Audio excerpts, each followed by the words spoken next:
Thanks for watching another episode of Rider Nation Station. Help us help you by subscribing on YouTube or following us on Facebook.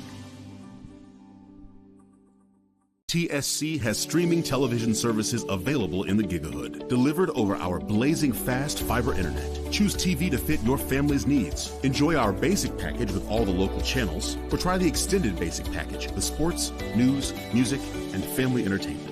Download the Your TV Green app and use your Amazon Fire Stick to start watching today. Still need internet? Go to www.telcirco.com and choose the Connect Me button to complete the fiber connection form, and we'll take care of the rest. Welcome to Ace Cuts Barbershop, a locally owned and family-oriented shop. Our professional team consists of Chase, Scotty, and Jake, and we strive for perfection in every haircut. It's also more than just cutting hair for us. We build great relationships and friendships with everyone that walks through our doors. So come in and see Chase and the crew at 1649 Salina Road, St. Mary's. Let's go Riders!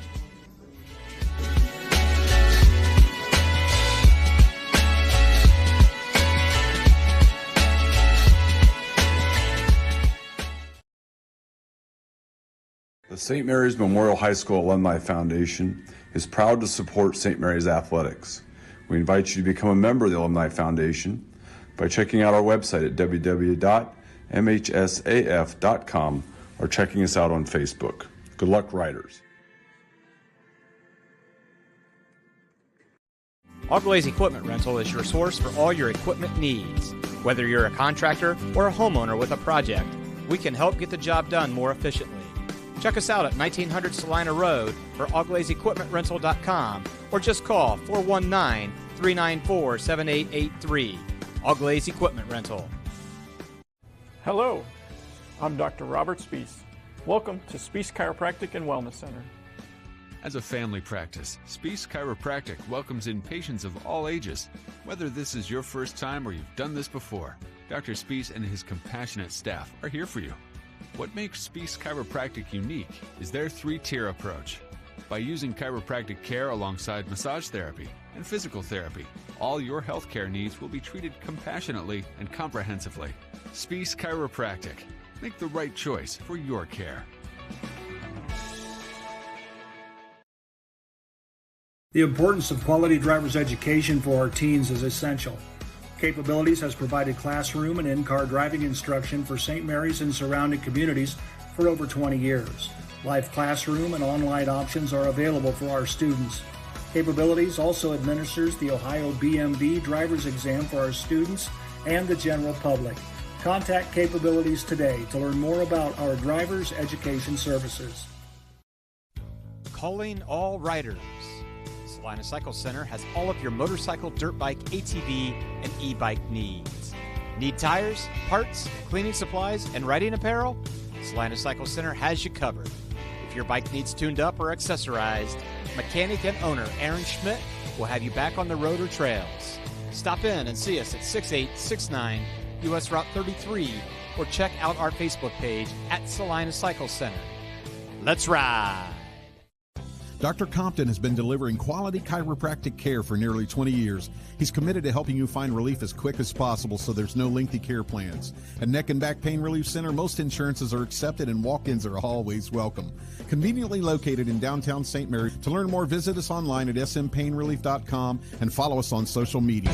It's the name that you want to remember. Neck and Back Pain Relief Center. Go see Eagle Loan Company in Salina when you need a little extra. Loans made easy, payments made affordable, loans subject to credit approval. Conditions apply. St. Mary's Eagles 767 is dedicated to promoting the general welfare of the citizens of St. Mary's by giving special attention to public improvements. They are also committed to helping meet the public needs and all that relates to the betterment, convenience, and comforts of the citizens of St. Mary's. For more information on how you can become a member, call 419-394-3257 or stop in during business hours at 404 East Spring Street in St. Mary's. St. Mary's Eagles, 767. People helping people.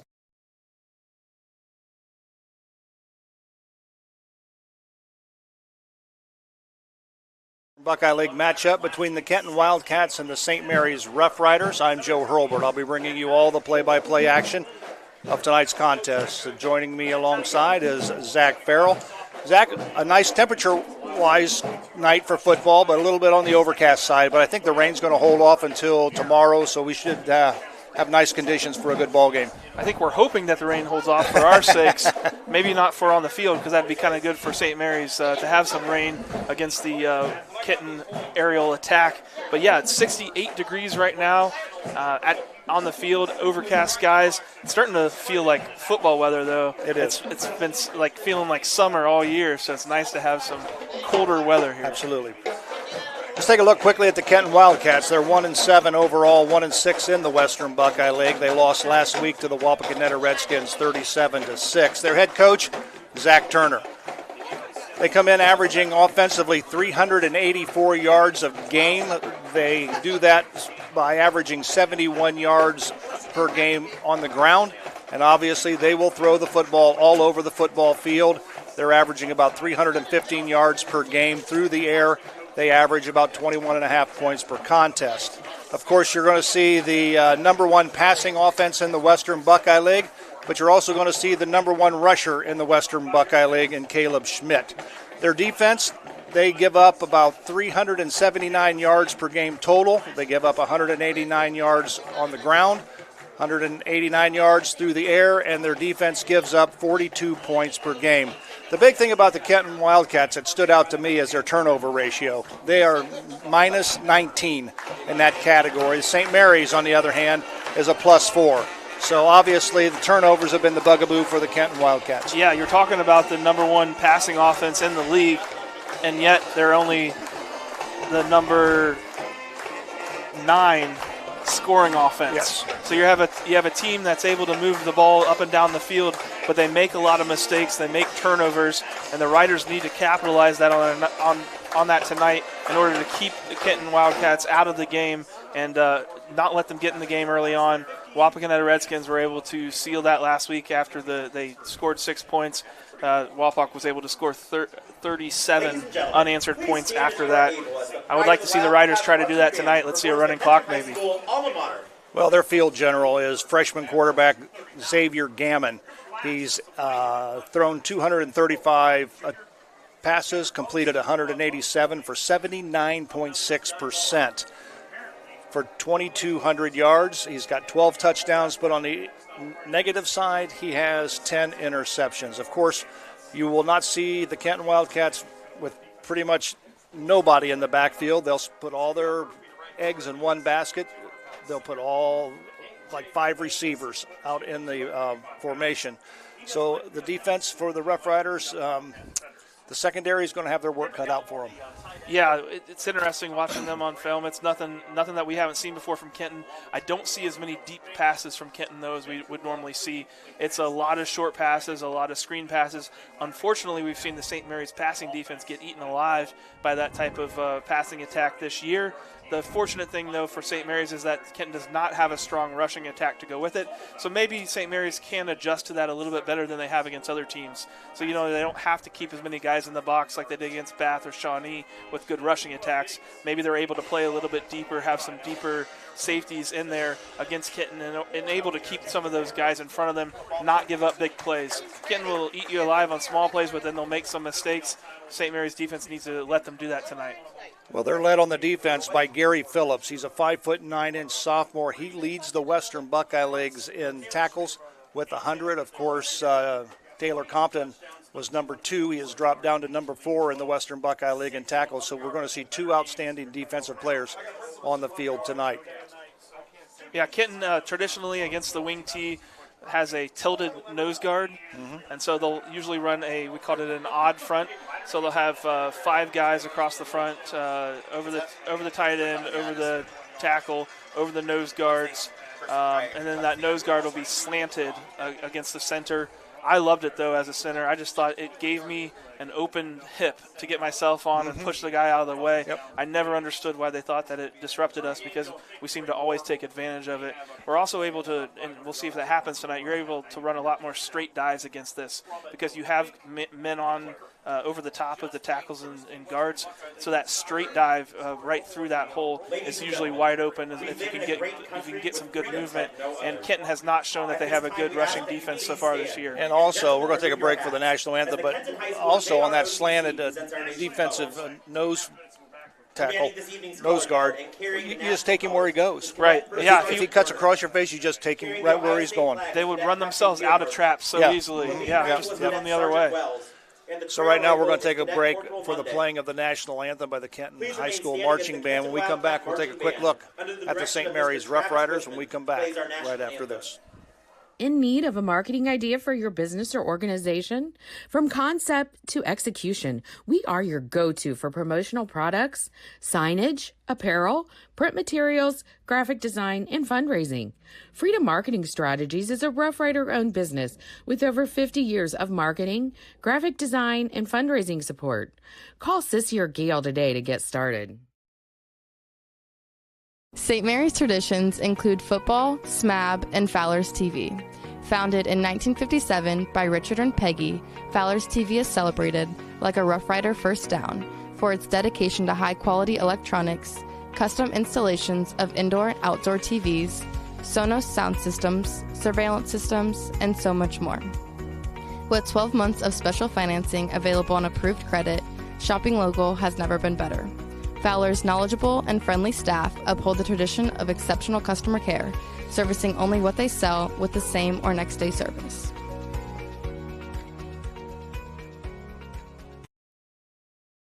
Guarneri's Pizzeria and Pub has partnered with Rider Nation Station this season so that every Friday night, Guarneri's can be Roughrider Central.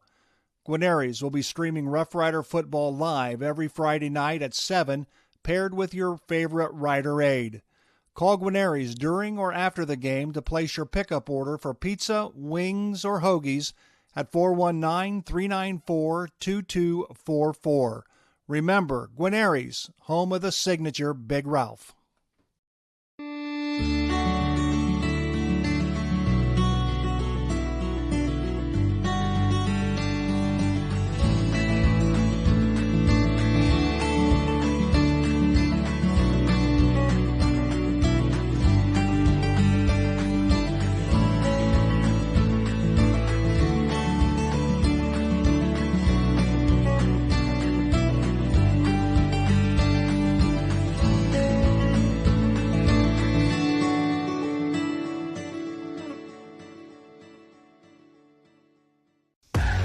Albert Sporting Goods, outfitting your team since 1980. Our products consist of individual and team equipment for all community organizations, club teams, high school and collegiate sports. We personalize your gear with embroidery, screen printing, digitizing, and graphic design with on-site services to deliver quality uniforms, spirit wear, and fulfill every equipment need. Order online now at albertsportinggoods.com. Already back at Robinson Field, Kenton, Ohio. Joe Hurlburt, Zach Farrell, Rider Nation Station, ready to bring you this contest between the Kenton Wildcats and the St. Mary's Roughriders. Zach, let's take a quick look at the St. Mary's Roughriders. Of course, they're 5-3 overall, 5-2 in the Western Buckeye League. They beat Shawnee last week 31-28. Of course, total offense, they're averaging 318 yards per game, 284 yards per game rushing, which is the tops in the Western Buckeye League. Of course, they're last in passing, averaging just 34 yards per game. They score at a clip of 27.8 points per game. Their defense, they're giving up about 348 yards per game. I'm sure Nick Yale would like to see that number drop considerably. Their rushing defense gives up 122 yards per game. Their pass D gives up 222 yards per game. And their defense has given up 26.6 points per ball game. And as I mentioned earlier, they've got a +4 in the turnover ratio. But I'll tell you what, Caleb Schmidt has really come a long way in his senior season. And as Caleb Schmidt goes, so do the Roughriders. Absolutely. And what was neat about last week, though, is we saw Caleb Schmidt take up so much of the attention of that we were able to see Rammel get involved, and Dylan Fink had another nice game as well.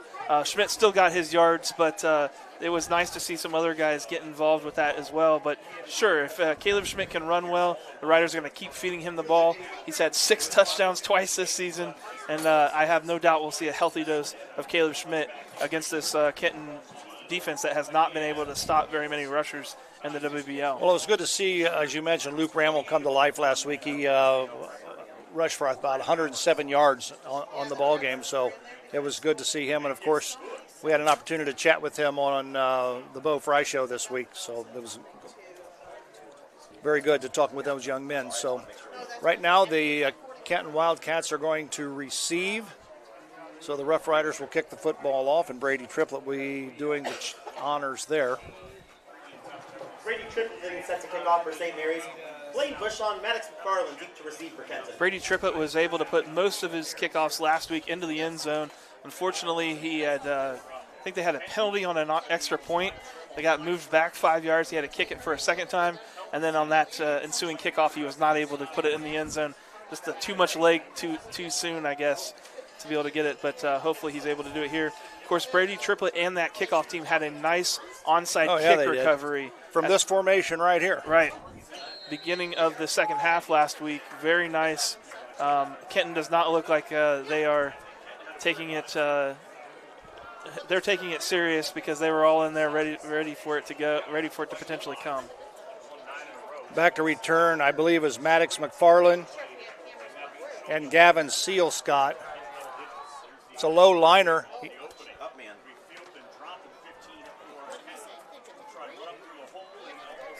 I want to say that was number 3.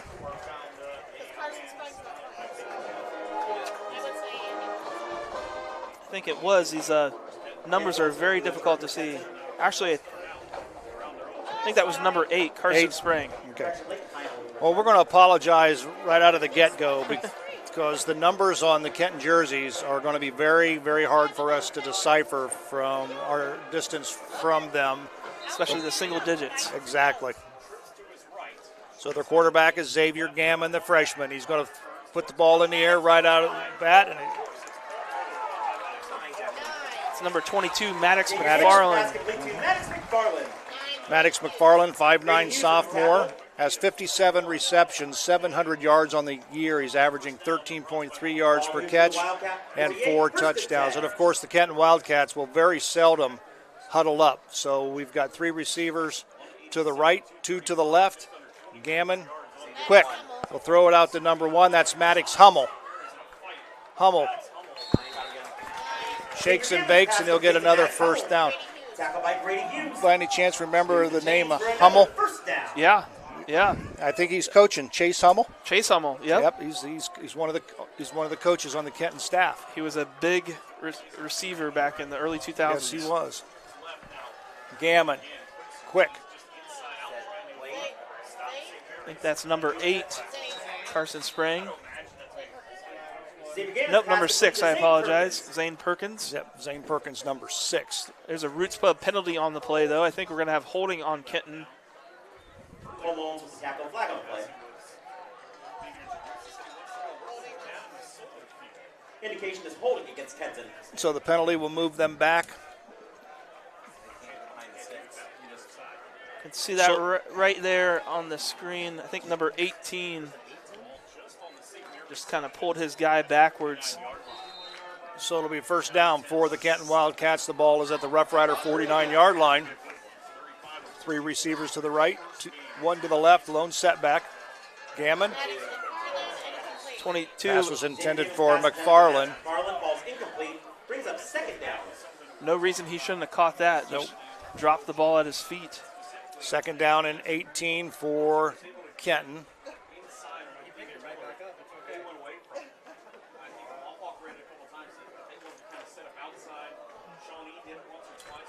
Gammon, 2-step drop, gets flushed out of the pocket. He goes across the middle. It looks like a pickoff. I believe that's picked off. Nice, Logan Payton. Nice job by Logan Payton. Picks off the Xavier Gammon pass. That's his 11th interception of the year that Gammon has thrown. So the Roughriders will be in business. 1st and 10. The ball will be placed at their own 44-yard line, 1st and 10. That's a Spring Street Storage turnover from Logan Payton. Great job anticipating that throw and just jumping right in front of it. We said that he's going to make a lot of those type of throws tonight. Riders need to take advantage when they can, just like that.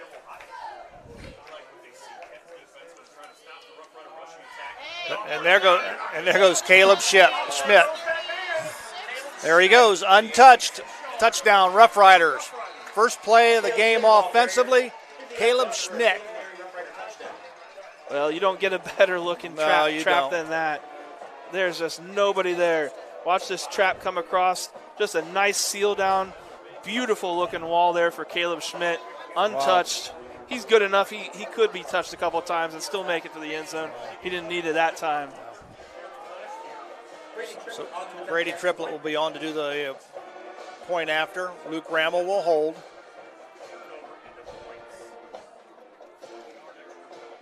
Kick is up, and the kick is good. So that's a Salina Cycle Center touchdown and an Eagle Lending point after touchdown. 10:48 remaining here in the first quarter. Roughriders lead 7-0. We'll be right back. JT's provides unique menu selections in a casual atmosphere you're sure to love. Whether you stop by for a meal or catch a game in the bullpen, make yourself at home and enjoy. Food, friends, fun. JT's Brew and Grill. Come dine with us today. And speaking of great teams, St. Mary's Foundry would like to thank its very own team of hardworking employees for their loyalty and dedication. If you're looking for rewarding challenges and first-string wages and benefits, check us out at stmfoundry.com or on hometownopportunities.com. St. Mary's Foundry, where iron and ingenuity meet. Back at Robinson Field in St. Mary's, where the St. Mary's Roughriders have scored quickly and lead on the Sean Barnett Electrical scoreboard by a score of 7-0. Brady Triplett will do the kickoff.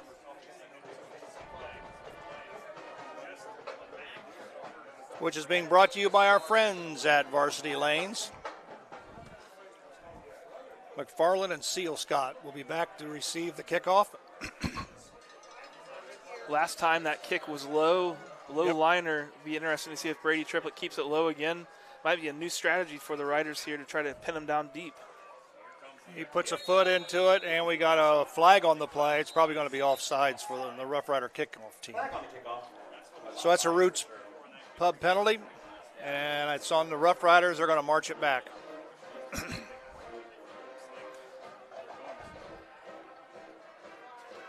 Well, this will be interesting to see what the Riders decide to do. They got to move back 5 yards. It's a little bit out of Triplett's range. It looks like Childs 22 is offsides there from watching the Larry Schaff auto sales replay. Actually, it might have been number 44, Owen Ott. Owen Ott? Apology. You know what? He ought not to do that. That just surpassed dad jokes. That goes to grandpa jokes, Joe.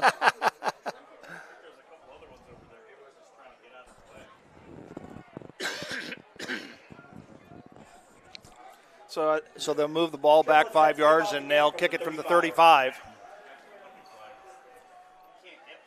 Kenton has moved up to the 10-yard line. Their receivers, now they're moving them back a little bit to the 5. I'd say the 5-yard line is about where Triplett normally can get it. Yeah, as soon as they break the huddle, the middle receive team backs up. The two guys have moved back to the 5-yard line. That's McFarland and Seal Scott.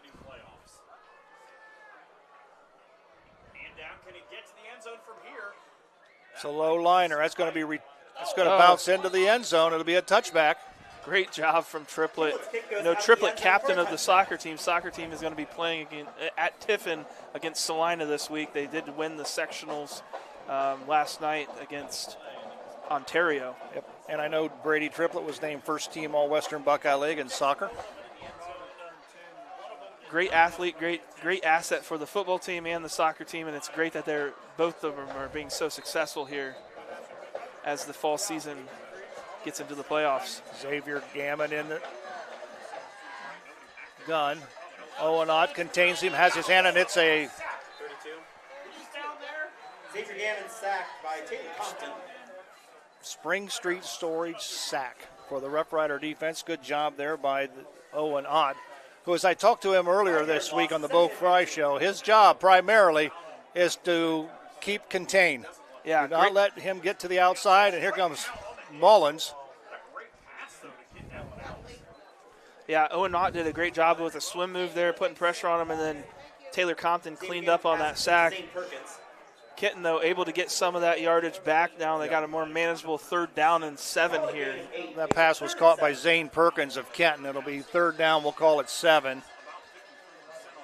And I think Mullins or Murray's got him. So that's another Spring Street Storage sack. Now we've got a Roots penalty flag thrown on the play. We'll see what this is all about.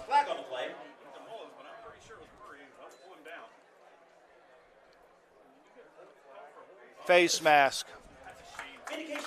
Wasn't sure if they were, I was hoping they weren't going to call a late hit on Compton for jumping in there because the quarterback wasn't quite down, but unfortunately a face mask there. I think that's going to be on. Is that on Murray there, 79? 79, I believe. On that sack. Matt Murray. He was the first one to him. Watch 79 on the outside, 73 on the outside there.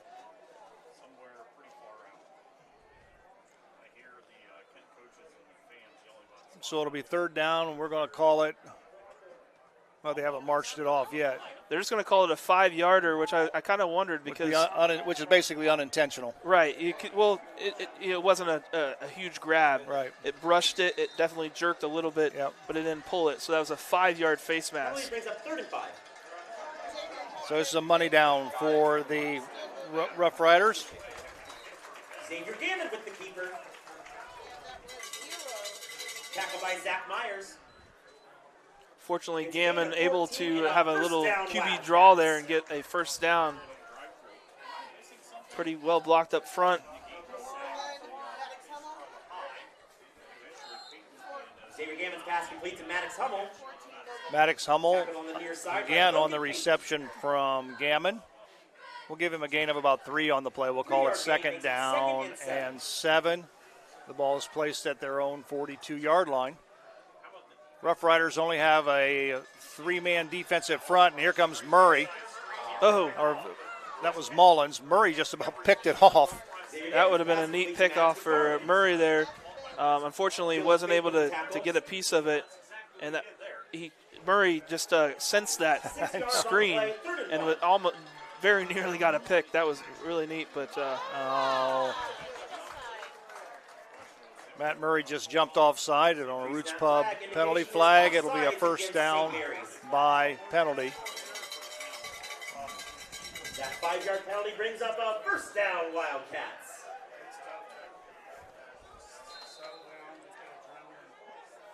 Gammon in the shotgun, 1 lone back.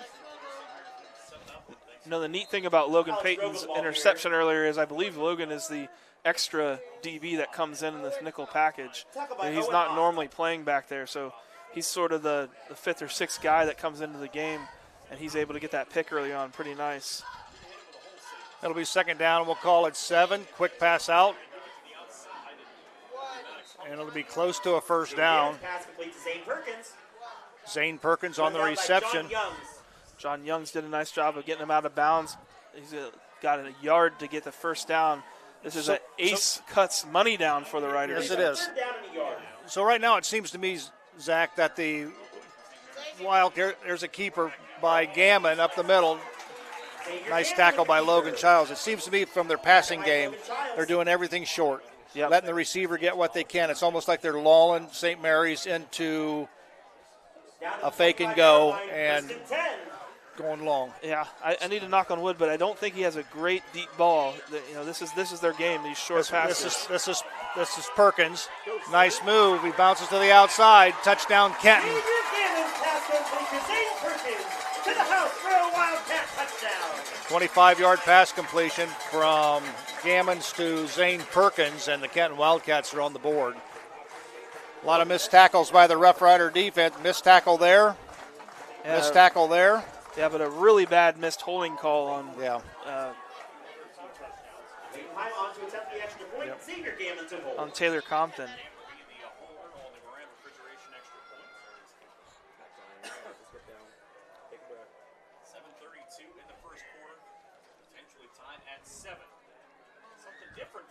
And it blocked. And it is blocked. Dylan Fink all over the field. Dylan Fink right off the edge here. Kenton 6.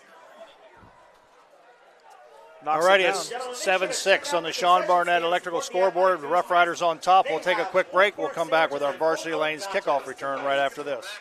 Miller Funeral Home has been serving the Rough Rider community in its time of need since the 70s. Our business is a family affair, dedicated to serving families with integrity, dignity, and compassion. Miller Funeral Home, proud to be a supporter of the Rough Rider community. Plus One Professionals Real Estate. We're dedicated to making your move smooth and stress-free with our Plus One perks and free use of our moving truck. Plus One Realty, where our agents always go the extra step. Plus One.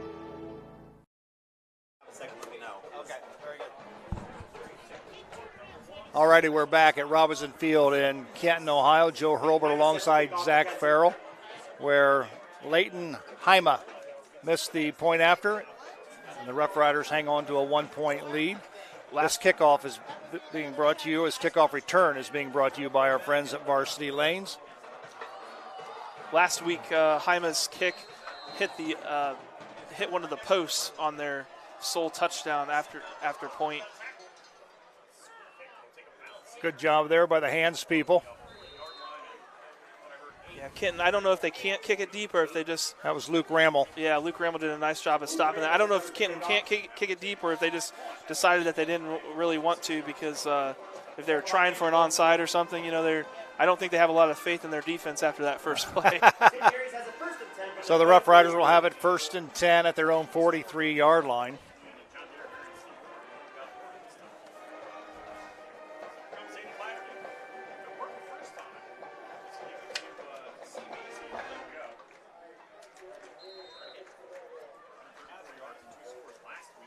Last possession, it took the Rough Riders just one play to score.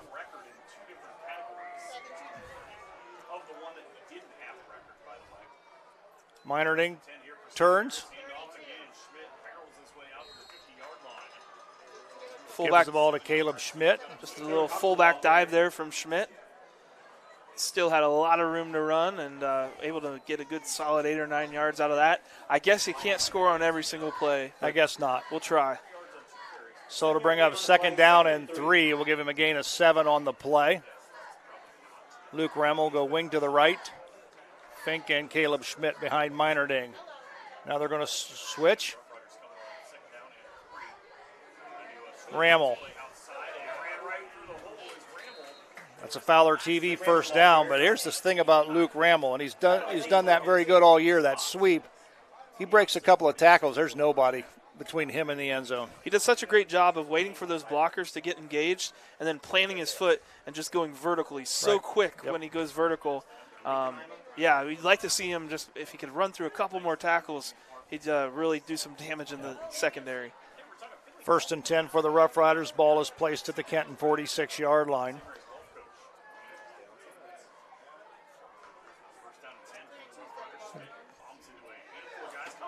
Boy, Caleb Schmidt will be close to a Fowler TV first down. That was a trap again. That was the same play that Caleb Schmidt scored on early in the game. It was pretty well blocked, and nobody from Kenton was really tackling him or trying to. Caleb Schmidt kind of ran into his own blockers, just kind of waited around for some space and nearly took off for an even larger gain than he ended up getting. But pretty good job there up front for the Riders and a good hard running from Caleb Schmidt. Second down and 1 for the Rough Riders. Turn, give the ball to Fink. He'll get the Fowler TV first down. The Rough Riders will get a fresh 4. That's that straight dive that's usually pretty good against the Kenton defense. That time Kenton did have a couple more linebackers in there able to fill it, but not until it was 2 or 3 yards down the field, which allowed the Riders to get the first down. Great play call. So it'll be 1st and 10. The ball is placed at the Kenton 34-yard line. Trey Moore will go wide to the left.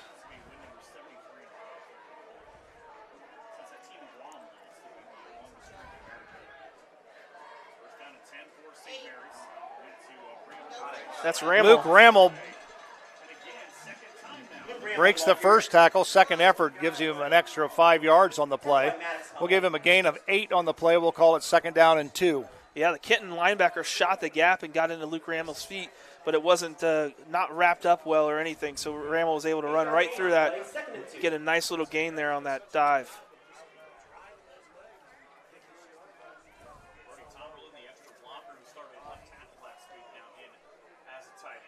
Cameron Gallimore is in the ball game. We got a Roots Pub penalty flag flying through the sky. So it'll be on the Kenton Wildcats. The Rough Riders are pointing to the Kenton defense, so they'll move it 5. And it'll be 1st and 10 for the Rough Riders. Compliments of the Kenton penalty. You can see 4:45 remaining here in the first quarter. You can see on that Larry Schaff replay that right D tackle for Kenton. You can see he's just lined up way over the ball. He's kind of holding hands with our offensive tackle. Yep. 1st and 10 Rough Riders. Ball at the Kenton 21. Caleb Schmidt wanted to bounce it to the outside. Good job by the Kenton defense. Give Schmidt a gain of about 2 on the play. We'll call it 2nd down and 8. Just a little fullback dive.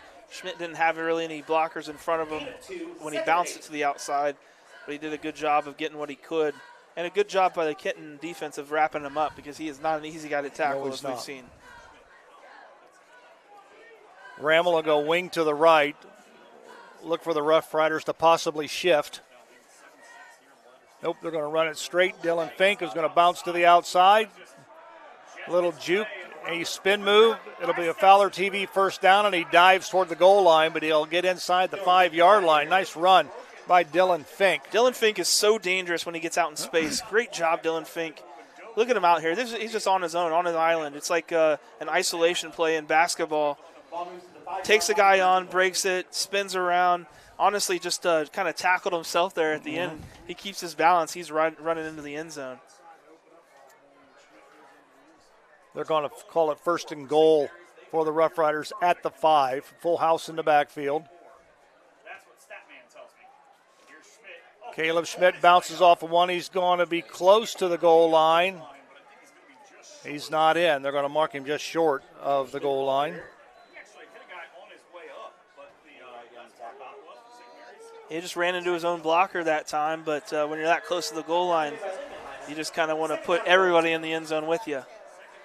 We'll see if it'll be a quarterback sneak with some love from the offensive backfield.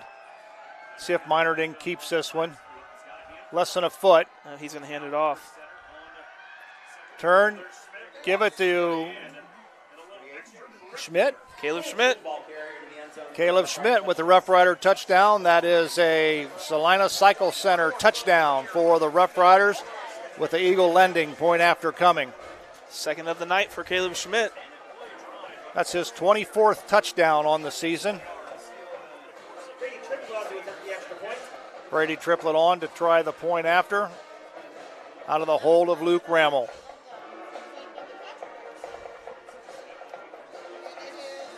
The Eagle Lending Company point after is good. So on the Sean Barnett Electrical scoreboard, Rough Riders lead 14-6. We'll be back with the Varsity Lane kickoff right after this. Hold your horses, literally. Here comes Rocky, trotting in with some big news. Yeehaw, Rider Nation. The Rider Rooters give back to every Rough Rider sports program. That's right. Rider Rooters help supply gear, scoreboards, and the extras our athletes need to succeed. So saddle up and purchase your Rider Rooter membership. Because here at St. Mary's, riders ride together. Thank you for your support. Go Riders! Those numbers. All righty, we welcome you back to Robinson Field, Kenton, Ohio, where the Rough Riders have just scored and lead on the Sean Barnett electrical scoreboard, 14-6 with 3 minutes remaining here in the first quarter. Joe Hurlbert alongside Zach Farrell. Glad to have you watching wherever you may be. This varsity lane kickoff obviously is being brought to you by our friends at Varsity Lanes. Brady Triplett sets it on the tee, and he'll... Got folks watching us from all over. Want to give a shout out to Alyssa, Josh, and Jocelyn watching us in their backyard with a nice fire and screen set up. Sweet.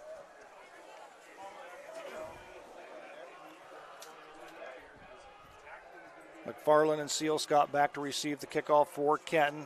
There's the kick. It's going to be returnable.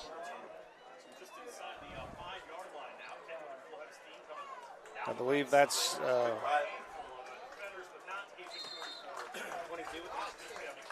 that was Maddox McFarland on the return.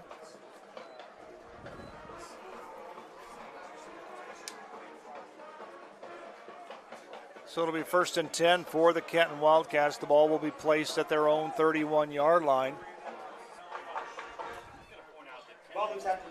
Riders got to take advantage of an opportunity to get a turnover.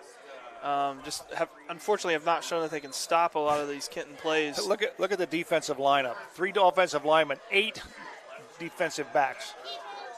Gannon. Ball's loose. Out. And I believe the Rough Riders have got this. No, they're going to call. Are they serious? We'll have to take a look at that one on the. It looked like the ball rolled out after he got turned down, but we'll have to see this here. So that's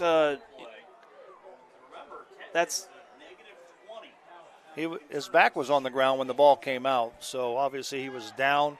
It'll be 2nd down for Kenton to give him a gain of 7 on the play, 2nd and 3.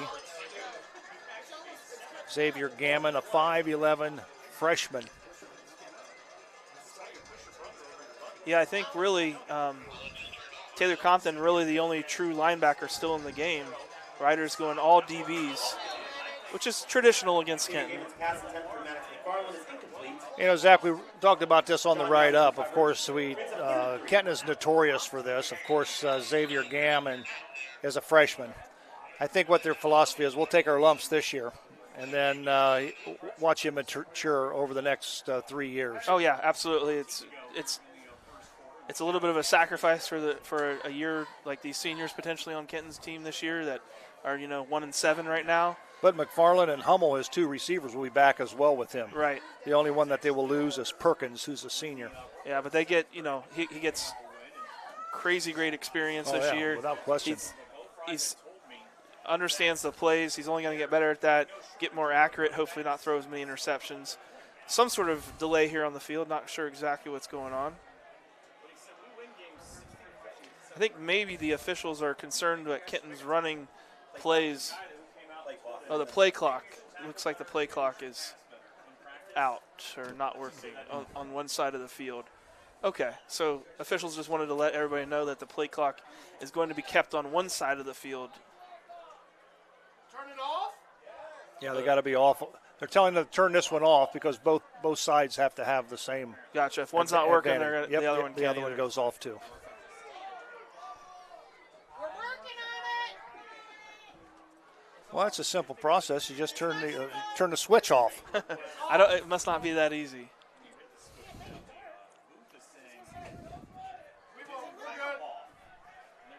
Don't run it. I think that's what's going to happen. Don't run it. So they're not able to turn the play clock off on one side.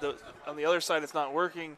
And what they yelled up and said is, don't run it. Don't run it. So the play clock will be kept on the field by the officials.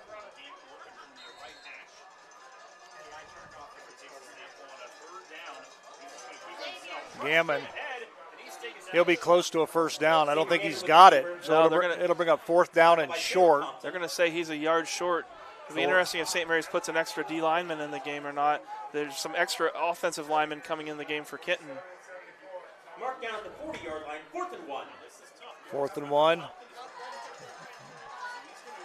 Yeah, they got some big players up front. We'll see what happens. Oh, St. Mary's had too many men on the field, but they were able to get a timeout. So the official on the far side gave him a timeout. Official on this side called a penalty, but I think the timeout is gonna get called here. So we got a timeout called on the field with 1:46 remaining. Riders on top, 14-6 on the Sean Barnett Electrical scoreboard. We'll take a break. We'll be right back. Are you looking for a fun place to grab a bite to eat and a few drinks? Then stop by Roots Pub on Spring Street in downtown St. Mary's. The kitchen is open from 11 a.m. to 11 p.m. The food menu still has all the classic favorites, but now also has some tasty new options.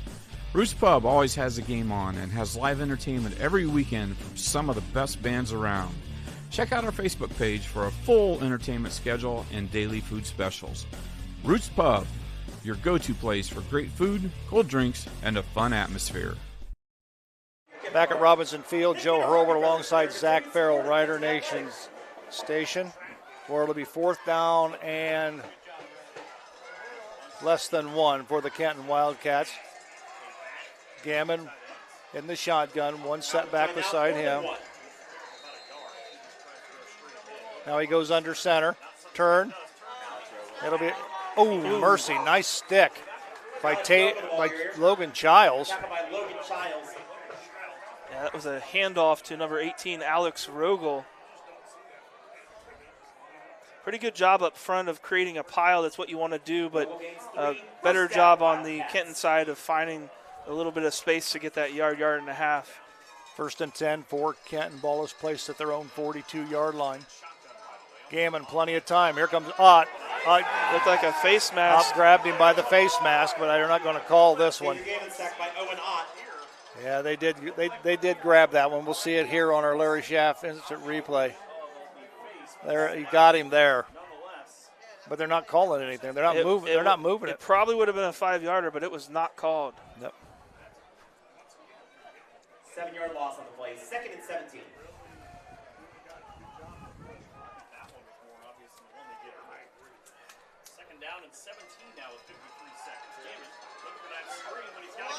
That was a 2nd down and 17.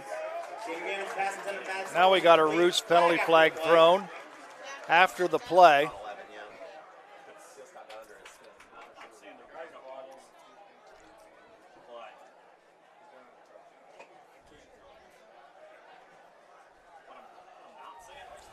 I think we had some pushing on the side over here from Dylan Fink and Maddox Hommel. Personal foul against St. Mary's. So watch the bottom of your screen right here. Number 11 and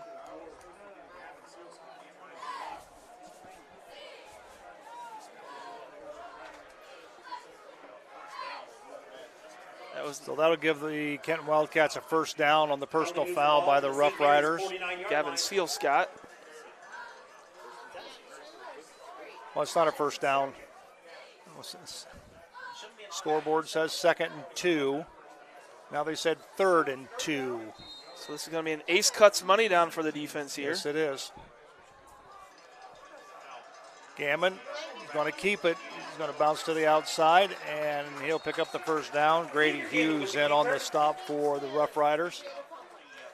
Well, this offense is too good to be able to give them 15 yards like the Riders just did there.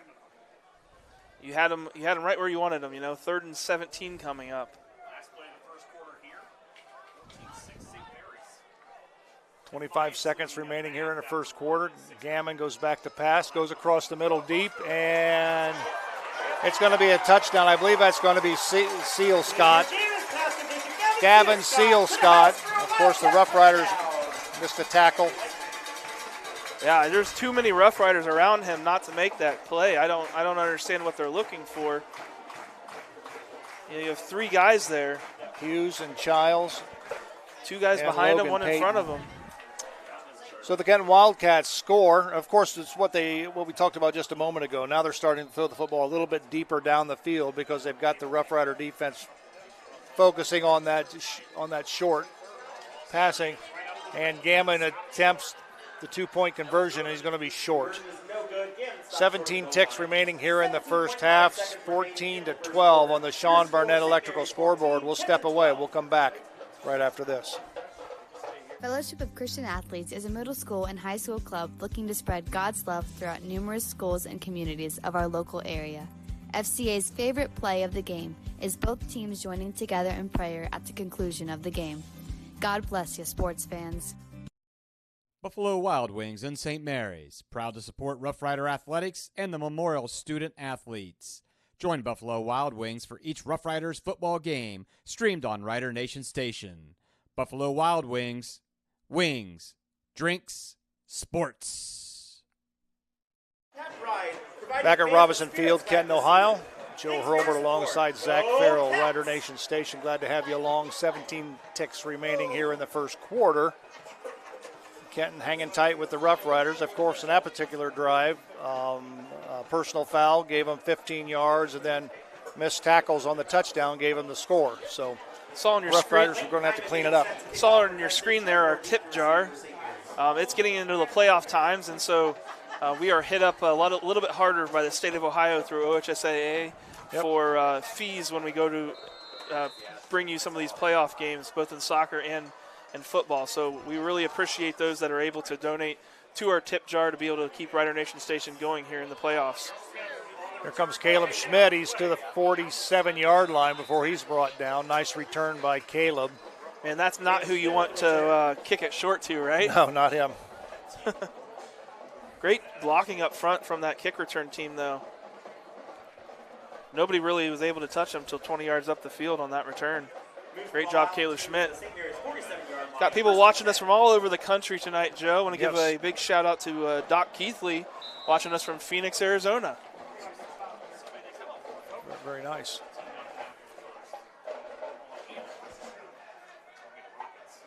First and 10, Rough Riders. Ball is at the Rider 47-yard line. Full house in the backfield. Turn, give the ball to Rammel.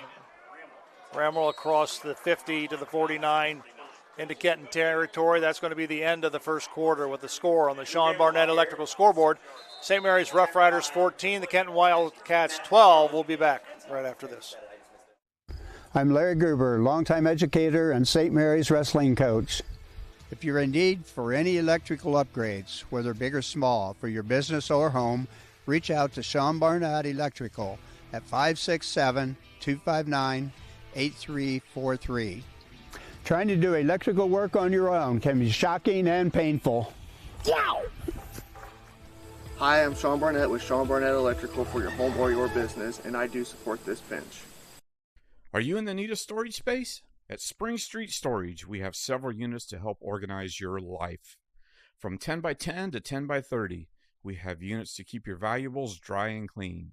We offer monthly rentals and long-term discounts. Give us a call at 567-279-1536 for all your storage needs. Back at Robinson Field in Kenton, Western Buckeye League action, the Rough Riders and the Kenton Wildcats. We also want to give a shout out to Jack McBride. You know Jack McBride? Oh, yeah. Jack McBride was a longtime educator in the St. Mary's school system, moved over here to Kenton, and is watching us tonight on Rider Nation Station. Carol Brown, his longtime friend, told me to give him a shout out, so that's what we do. He did statistics for a long time. Yes, he did. Before Andy Rammel. Yes, he did. First and 10, Rough Riders. Ball is at the Kenton 49-yard line. Dylan Fink will get it to the 45. That'll bring up third down, and we'll call it 2.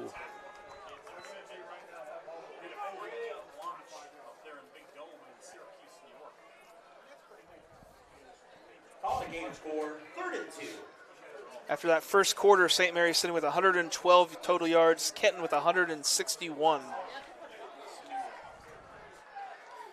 Full house in the backfield. Turn, give it to Caleb Schmidt. He bounces off one tackle, and he'll get the Fowler TV first down. They'll move the chains. Rough Riders will get a fresh set of 4, so it'll be 1st and 10 for the Rough Riders. The ball will be placed at the Kenton 42-yard line. Caleb Schmidt in that first quarter, 6 rushes for 78 yards and 2 touchdowns, averaging 13 yards per rush.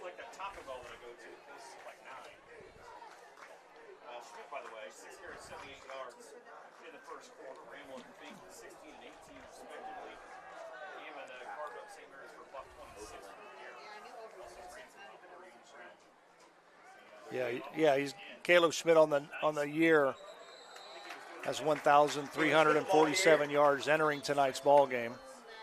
He is the Western Buckeye League's leading rusher. Stop by a host of Wildcats. 3-yard gain on the play. So we'll give him a gain of 3 on the play. 2nd down and 7. Ball is at the Kenton 39-yard line.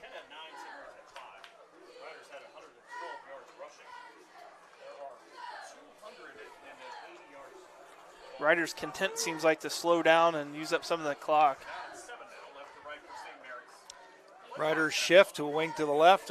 Fink, turn, give the ball to Rammel. Rammel up the middle. That'll be a Fowler TV first down. Nice job by Luke Rammel. Great speed from Luke Rammel. I love that you guys were able to talk at the Bo Fry Show this week about what kind of a team player he's been for his whole career. Played something like 11 different positions for the Riders. Played tight end a little bit last year. Just wherever they needed him, played a little bit of defense early on, but really coming to his own the last couple weeks now. And that's, if this team wants to do anything in the playoffs, they're going to need a nice complementary running back to Caleb Schmidt. I agree. Give the ball to Schmidt. I'll give him a gain of about 1 on the play. We'll call it 2nd down, and we'll really about they'll give him a gain of 2, 2nd down and 8. That was really about the first time tonight that we saw Kenton actually get a stop for less than a couple yards. 2-yard gain on the play, 2nd and 8. That still was 2 yards, I guess, but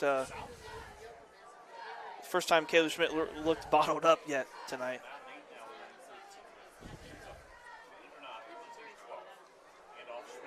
Caleb Schmidt bounces off the first tackler, and they bring him down. Schmidt, the ball carrier. Clock will continue to run. We'll give him no gain on the play. We'll call it 3rd down and 8 for the Rough Riders. Hey, I say we go to the air. Why not? No gain on the previous play. 3rd and 8. Trey Moore will go wide to the right. Dylan Fink will go to the right as well. Lone setback is Schmidt. Give it to Caleb Schmidt, and he's going to go nowhere again. So the Kenton Wildcats shut down Caleb Schmidt on this particular series. It'll be 4th down and 8. I'm sure the Rough Riders will go for it. No gain on the play. 4th and 8. If they wanted to kick a field goal, it would be, I think, a 42-yarder. Ball is located right in the middle of the hash marks. But into the wind. Yeah, the wind is blowing a little bit. Doesn't look like they're thinking about that anyway. Nope. So it'll be 4th down and 8. Ball is at the Kenton 25-yard line. Trey Moore wide to the left. They shift, wing to the left. Oh. We had whistle before the play. Timeout Kenton. Timeout St. Mary's, I think, actually. Oh, yeah, I'm sorry. Timeout St. Mary's. We'll take a quick break. Rough Riders lead on the Sean Barnett Electrical scoreboard, 14-12. We'll be back. Hey there, Rough Rider country. If you need a van, truck, car, SUV, motorcycle, camper, boat, or any other form of transportation, come on down to Schaff Auto Sales.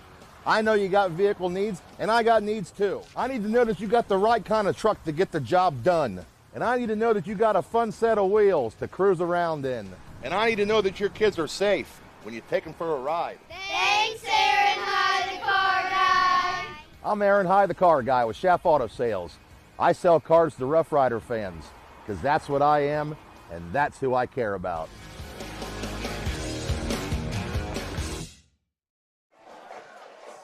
Already back at Kenton, Ohio. Joe Hurlburt alongside Zach Farrell.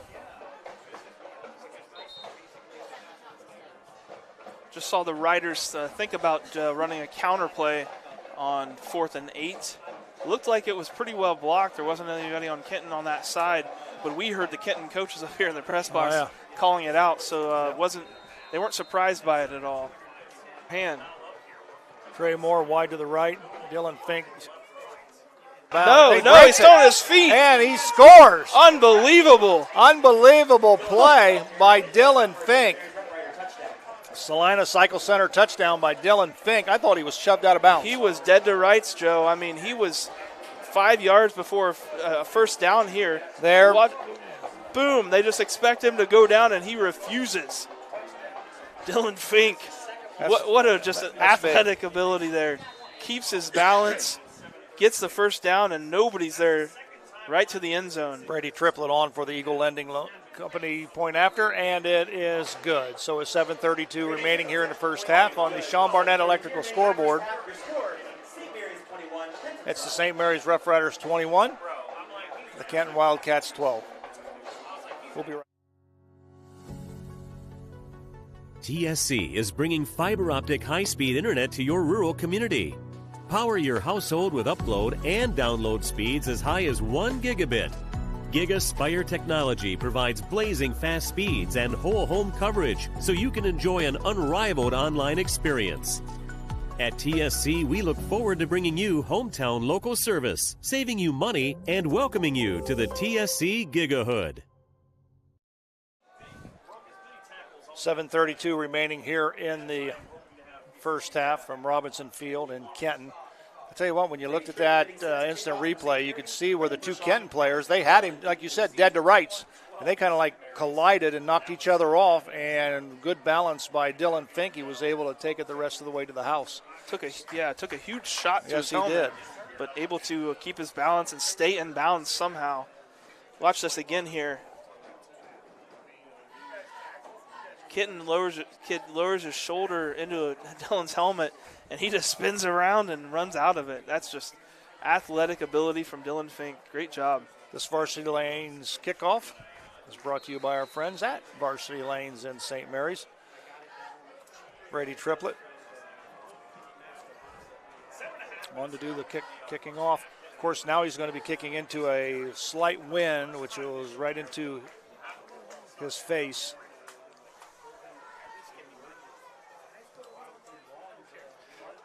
Oh, he kicks it. He kicks it right to the goal line, and there's another touchback for Brady Triplett, who obviously I think leads the Western Buckeye League in touchbacks.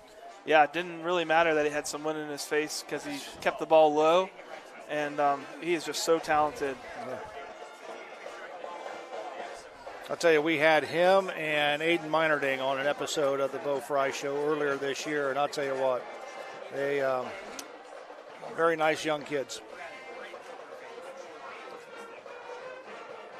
Well, the Rough Rider defense has got to eliminate some mistakes. They got to make tackles when they have the chance.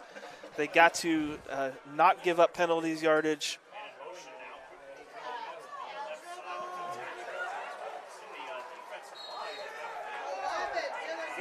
Pass complete to Alex Rogel. That's 18 Alex Rogel. That's a running back that was able to get the first down on the last drive. He's a big back coming out of the backfield there. Just a little kind of swing pass. That's basically part of the Kenton's rushing game. It's kind of like an extended sweep there. Just throw it to him out in the flats and let him run.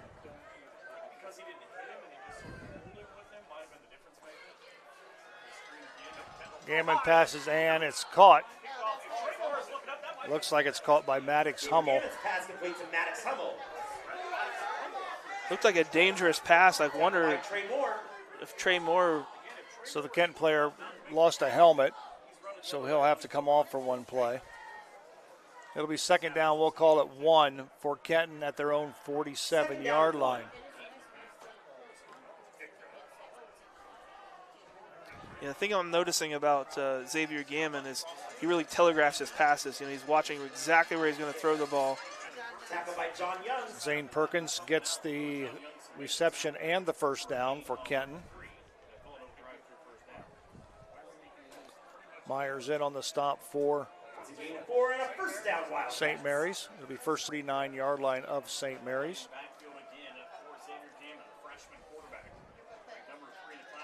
Gammon is going to go deep. And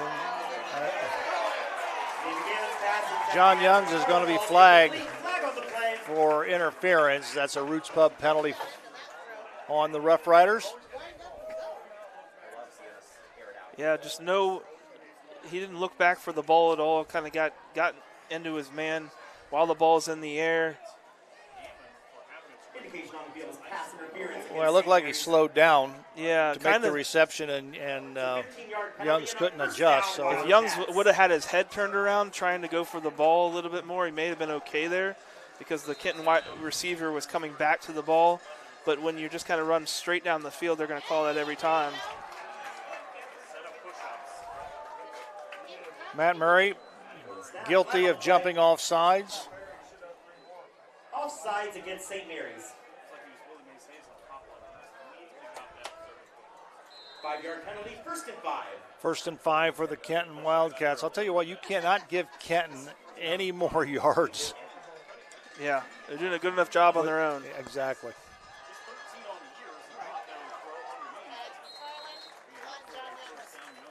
Gammon's pass complete to Maddox McFarland, run out of bounds by John Youngs. Maddox McFarland on the reception, 5'9" sophomore. He's got 57 receptions on the year for 700 yards, 4 touchdowns, averaging 13.3 yards per catch. So another first down for the Kenton Wildcats.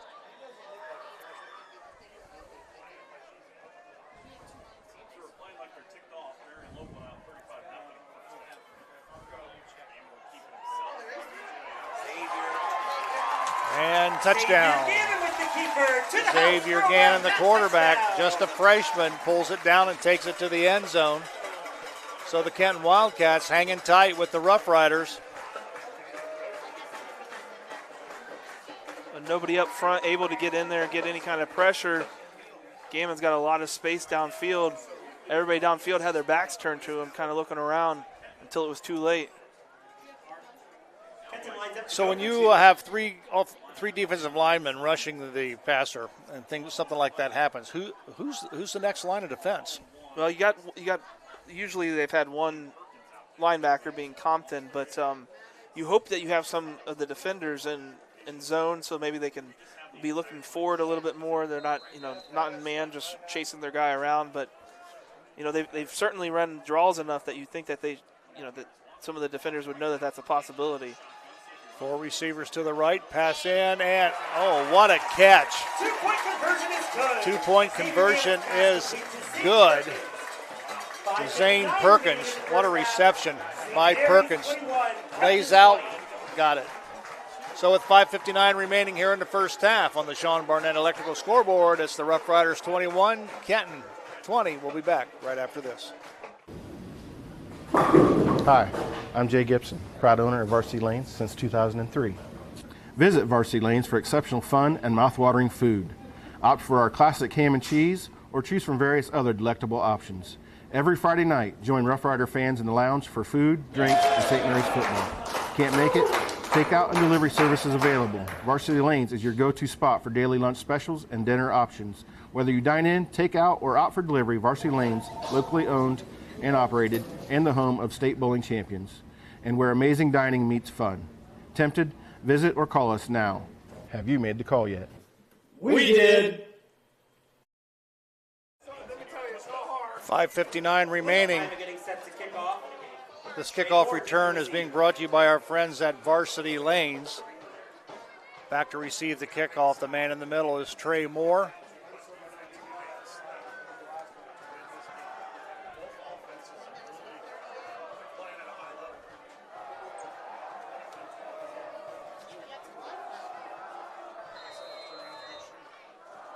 Caleb Elling is also back there. He's standing about the 20. There's a kick in the air. That comes to Dylan Fink. He'll get it to the 41-yard line of St. Mary's.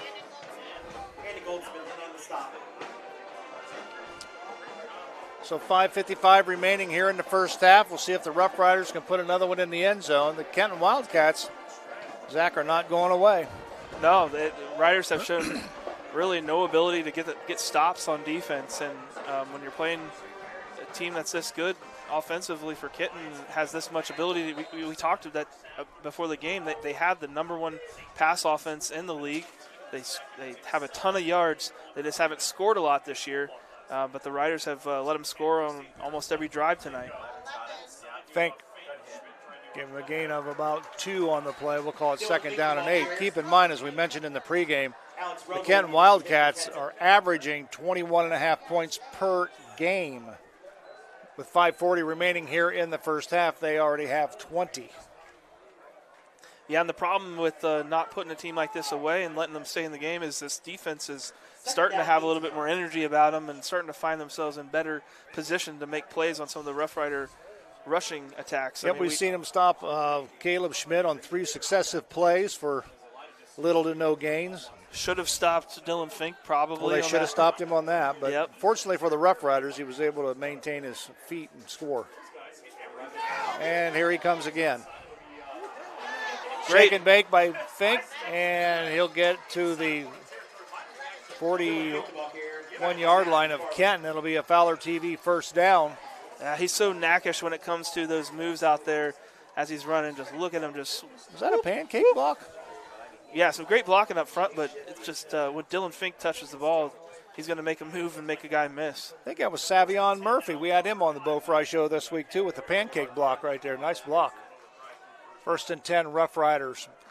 Ball is at the Kenton 41-yard line. Caleb Schmidt. He'll burrow through the line, and he'll get a gain of about 4 on the play. We'll call it 2nd down and 6. Tackled by Junior Wright.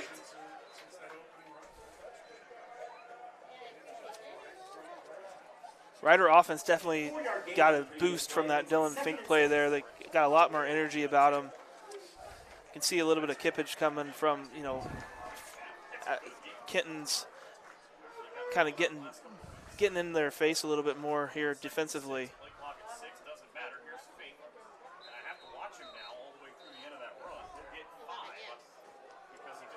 Christopher Schreier is checked in for the Rough Riders. He is, I think the last play was at the tight end position on the left side. Need some more people up front to block. So it'll be 3rd down, and we'll call it 1 for the Rough Riders. Yeah, Riders have switched to a heavy set now. They're bringing that extra guy in. They've gone off balance a couple times, I noticed.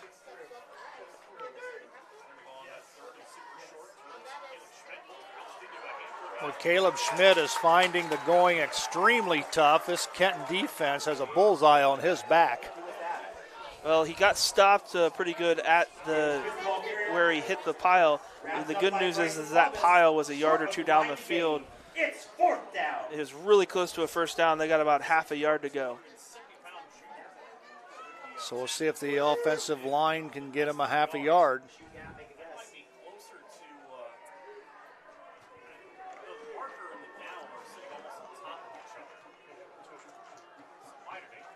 Meinerding under center.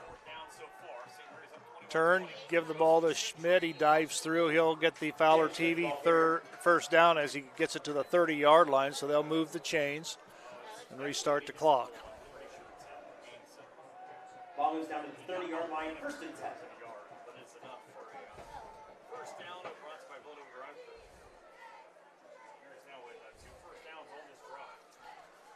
First down and 10 for the Rough Riders. Ball placed at the Kenton 30-yard line. Clock continues to roll. 2:50 remaining here in the first half. Plenty of time for the Riders to score. Here comes Fink to the short side of the field. Makes a move. Dylan Fink the ball carrier. We'll give him a gain of about 6 on the. We'll give him a gain of 7 on the play. We'll call it 2nd down and 3. Great blocks from Savion Murphy and Cooper Glass on that play. Cooper Glass did a nice job of pulling and getting in front of Dylan Fink and gave Dylan Fink 5 or 6 yards before he had to make a move. We got a Miller Funeral Home timeout called on the field with 2:35 remaining. Rough Riders on top, 21-20. We'll be back. TSC has streaming television services available in the Gigahood, delivered over our blazing fast fiber internet. Choose TV to fit your family's needs. Enjoy our basic package with all the local channels, or try the extended basic package with sports, news, music, and family entertainment. Download the Your TV Green app and use your Amazon Fire Stick to start watching today. Still need internet? Go to www.telcirco.com and choose the Connect Me button to complete the fiber connection form, and we'll take care of the rest. 2:35 remaining here in the first half. Rider Nation Station, glad to have you along wherever you may be watching. Rough Riders hanging on to a 1-point lead, 21-20.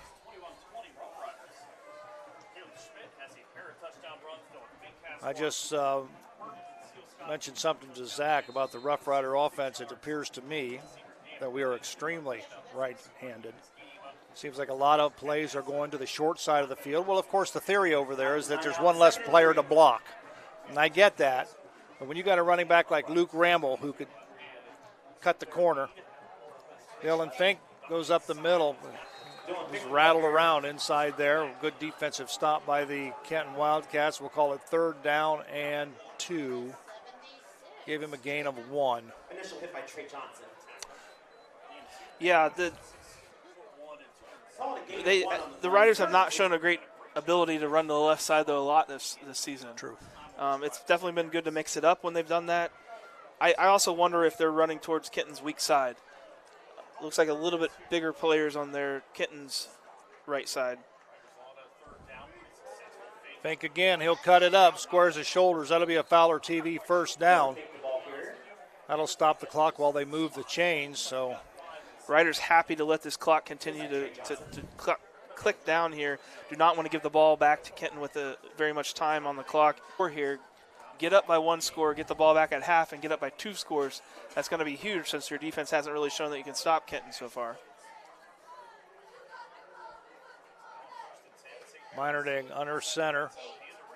Rammel breaks a tackle, gets inside the 10. The Riders are now in the Dr. Mike Compton Neck and Back Pain Relief Center red zone. Now keep in mind, if the Rough Riders, as we go under a minute, if the Rough Riders don't make it, we still have the foot of Brady Triplett. They're going to at least get you some points. Ball right in the middle of the field for the Rough Riders. Turn, give it to Fink. He's going to go to the outside. He's got the corner. Touchdown. The Salina Cycle Center touchdown for Dylan. Was that Dylan Fink? That was Dylan Fink. Caleb Schmidt had an excellent block, though. Watch 38 fullback lead that way. Rammel, good block up front. Caleb Schmidt just gets his body in front of him and gives Fink the outside. Great run, great block. It's time now for our Eagle Lending point after. Brady Triplett will attempt it. Luke Rammel will hold it. Snap is back, the kick is up, and the kick is good. 45 ticks remaining here in the first half on the Sean Barnett Electrical scoreboard. 28-20, Riders on top. Back with the kickoff right after this. Welcome to Ace Cuts Barbershop, a locally owned and family-oriented shop. Our professional team consists of Chase, Scotty, and Jake, and we strive for perfection in every haircut. It's also more than just cutting hair for us. We build great relationships and friendships with everyone that walks through our doors. So come in and see Chase and the crew at 1649 Salina Road, St. Mary's. Let's go Riders!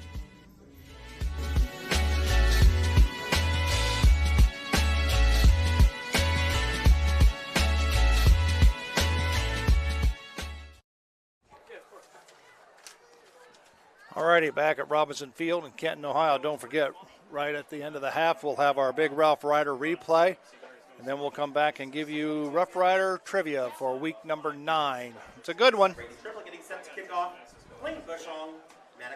So this kickoff is being brought to you by Varsity Lanes in St. Mary's. Be a nice time for Triplett to put it through the end zone. Put Kenton back as far as you can with 45 seconds left. Kenton does have 2 timeouts remaining. Actually, the scoreboard says 3. Our scorebug says 2. I think it's 3. I don't remember Kenton calling a timeout. Yeah, St. Mary's has got 1 timeout left. They've used 2.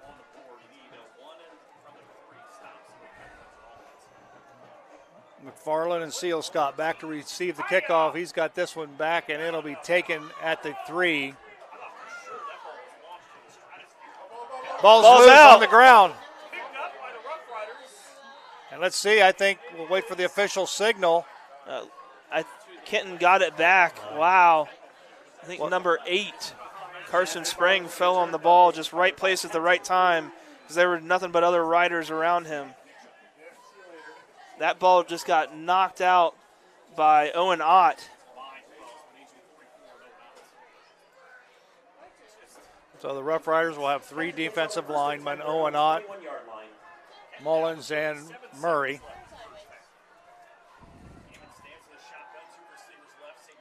Gammon down, and they'll get to the outside. The pass was caught by Zane Perkins.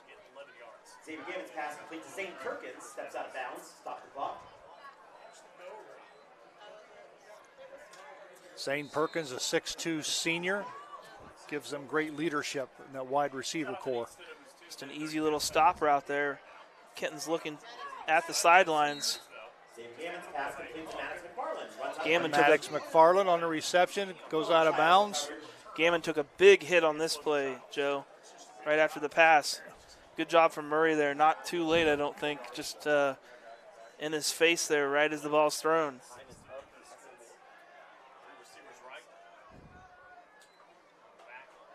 Gammon back. He'll throw it out to Perkins. Goes out of bounds. So it'll be a first down. Ball is placed in St. Mary's territory. No, it'll be short. Still in Kenton's, about the 49-yard line of Kenton. I don't mind giving them a little bit of cushion, but I don't want to give them the sidelines, you know. If you're going to play back there, you know, play it to the outside. And you want to, because you want to keep them in bounds, right, so the clock will run. Right. And it's going to happen. Perkins goes out of bounds. Well, that's not taking a lot of time off the clock either. No, they're just marching down the field 10 yards at a time.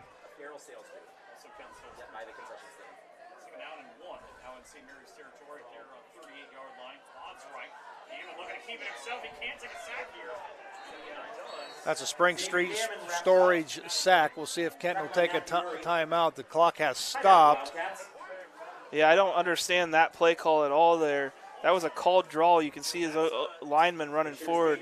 I don't understand that. You're marching down the field, and why you call a run there, I'm not sure. But Kenton did call a timeout. We got a Miller Funeral Home timeout. We'll be back. The St. Mary's Memorial High School Alumni Foundation is proud to support St. Mary's athletics. We invite you to become a member of the Alumni Foundation by checking out our website at www.mhsaf.com or checking us out on Facebook. Good luck, Riders. Auglaize Equipment Rental is your source for all your equipment needs. Whether you're a contractor or a homeowner with a project, we can help get the job done more efficiently. Check us out at 1900 Salina Road or auglaizeequipmentrental.com or just call 419-394-7883. Auglaize Equipment Rental. Already 13.7 seconds remaining here in the first half. Third down and short. Of course, the Riders in a prevent type defense.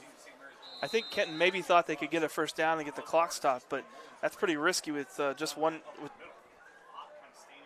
Well, I guess you got 3 timeouts, but still 13 seconds left.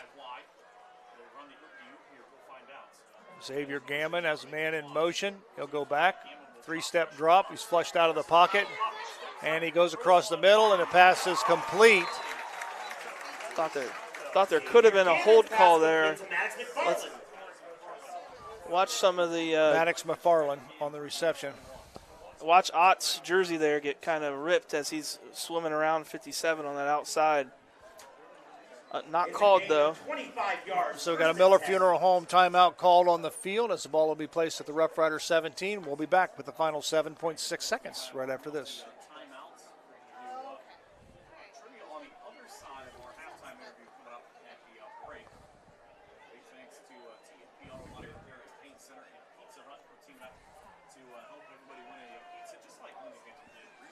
All righty, it'll be first down and 10. The ball is placed at the 17-yard line of Rough Riders. Kenton has 3 receivers to the left, 2 to 3 to the right, 2 to the left. Pass down and out of bounds. Pass is caught by Zane Perkins.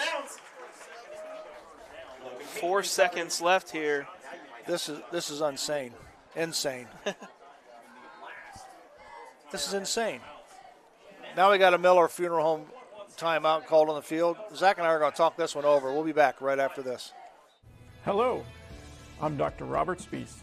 Welcome to Spees Chiropractic and Wellness Center. As a family practice, Spees Chiropractic welcomes in patients of all ages. Whether this is your first time or you've done this before, Dr. Spees and his compassionate staff are here for you. What makes Spees Chiropractic unique is their 3-tier approach. By using chiropractic care alongside massage therapy and physical therapy, all your healthcare needs will be treated compassionately and comprehensively. Spees Chiropractic. Make the right choice for your care. All righty. The Kenton Wildcats has gone from about the 20-yard line to inside the 10 with 24 seconds remaining. There's 4 seconds remaining in the first half, and they have a shot at putting 6 on the board. And it's knocked down, and that's going to end the first half with the score on the Sean Barnett. We got to wait. We can't leave. We can't end on a penalty. So we got a Roots Pub penalty flag on the field. Illegal man downfield. All right, so the Rough Riders will decline the penalty, and that'll be the end of the first half. With the score on the Sean Barnett Electrical scoreboard, it's the St. Mary's Rough Riders 28, the Kenton Wildcats 20. It's time now to take a look and listen to our Big Ralph Ryder replay, brought to you by Guarneri's Pub and Pizzeria, home of the signature Big Ralph Sub, Pizza, and Calzone. Give them a call at 419-394-2244. Corey calls the signals. If you're going to get it there, hand the ball to Justin Noggle. Noggle breaks the tackle. Noggle at the 10, 5. He dives. Got it, touchdown! Justin Noggle takes it to the end zone from 35 out. All righty, we hope you enjoyed that edition of the Big Ralph Ryder replay. Right now it's time for our Rough Rider trivia question for week number 9. Here is the question. Exactly how has Richard Schilling been a part of every Rough Rider home game since October 25th, 1946, which is 79 years, and recently many away games? You see the question on your screen. Once again, exactly how has Richard Schilling been a part of every Rough Rider home game since October 25th, 1946, 79 years, and recently many away games? We'll let you ponder that over, and we're going to take a break here at halftime. We're going to come back with some statistics, and we're going to talk a little bit about the playoff picture as it starts to shape up. We'll do that and more when we return right after this. In need of a marketing idea for your business or organization? From concept to execution, we are your go-to for promotional products, signage, apparel, print materials, graphic design, and fundraising. Freedom Marketing Strategies is a Rough Rider-owned business with over 50 years of marketing, graphic design, and fundraising support. Call Sissy or Gail today to get started. The importance of quality driver's education for our teens is essential. Capabilities has provided classroom and in-car driving instruction for St. Mary's and surrounding communities for over 20 years. Live classroom and online options are available for our students. Capabilities also administers the Ohio BMV driver's exam for our students and the general public. Contact Capabilities today to learn more about our driver's education services. Calling all riders. Salina Cycle Center has all of your motorcycle, dirt bike, ATV, and e-bike needs. Need tires, parts, cleaning supplies, and riding apparel? Salina Cycle Center has you covered. If your bike needs tuned up or accessorized, mechanic and owner Aaron Schmidt will have you back on the road or trails. Stop in and see us at 6869 US Route 33 or check out our Facebook page at Salina Cycle Center. Let's ride! Dr. Compton has been delivering quality chiropractic care for nearly 20 years. He's committed to helping you find relief as quick as possible so there's no lengthy care plans. At Neck and Back Pain Relief Center, most insurances are accepted and walk-ins are always welcome. Conveniently located in downtown St. Mary's. To learn more, visit us online at smpainrelief.com and follow us on social media. It's the name that you want to remember. Neck and Back Pain Relief Center. Go see Eagle Loan Company in Salina when you need a little extra. Loans made easy, payments made affordable, loans subject to credit approval. Conditions apply. St. Mary's Eagles 767 is dedicated to promoting the general welfare of the citizens of St. Mary's by giving special attention to public improvements. They are also committed to helping meet the public needs and all that relates to the betterment, convenience, and comforts of the citizens of St. Mary's.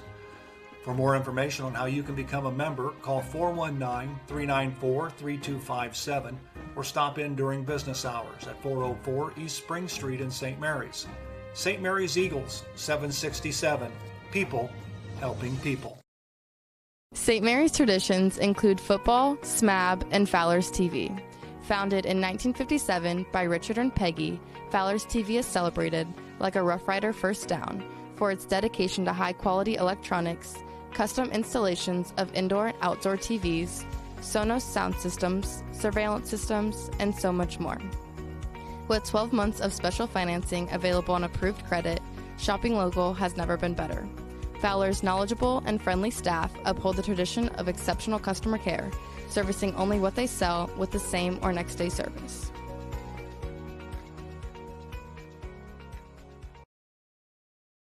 Guarneri's Pizzeria and Pub has partnered with Rider Nation Station this season so that every Friday night, Guarneri's can be Roughrider Central. Guarneri's will be streaming Roughrider football live every Friday night at 7, paired with your favorite Rider aid. Call Guarneri's during or after the game to place your pickup order for pizza, wings, or hoagies at 419-394-2244. Remember, Guarneri's, home of the signature Big Ralph. We are at halftime here in Kenton, Ohio, Robinson Football Stadium, where the Rough Riders lead on the Sean Barnett Electrical scoreboard by a score of 28-20. Before we take a look at some of the stats, and we'll talk about the Ohio High School playoffs that are just around the corner in a couple of weeks, let's take a look at some of the scores that I have around the Western Buckeye League. At the half, Bath trails Defiance 13-12. Wow. No score on the OG Salina game. Wapak all over Elida 34-7. And of course, next week, the Rough Riders will be back home at Grand Lake Health Systems Field for the season finale against the Elida Bulldogs. Shawnee is leading Kenton at the half by a score of 17-10. Of course, I always like to keep an eye out on Marion Local. St. Henry. Marion Local leads Minster 35-0. St. Henry leads New Bremen at the half by a 7-0 score.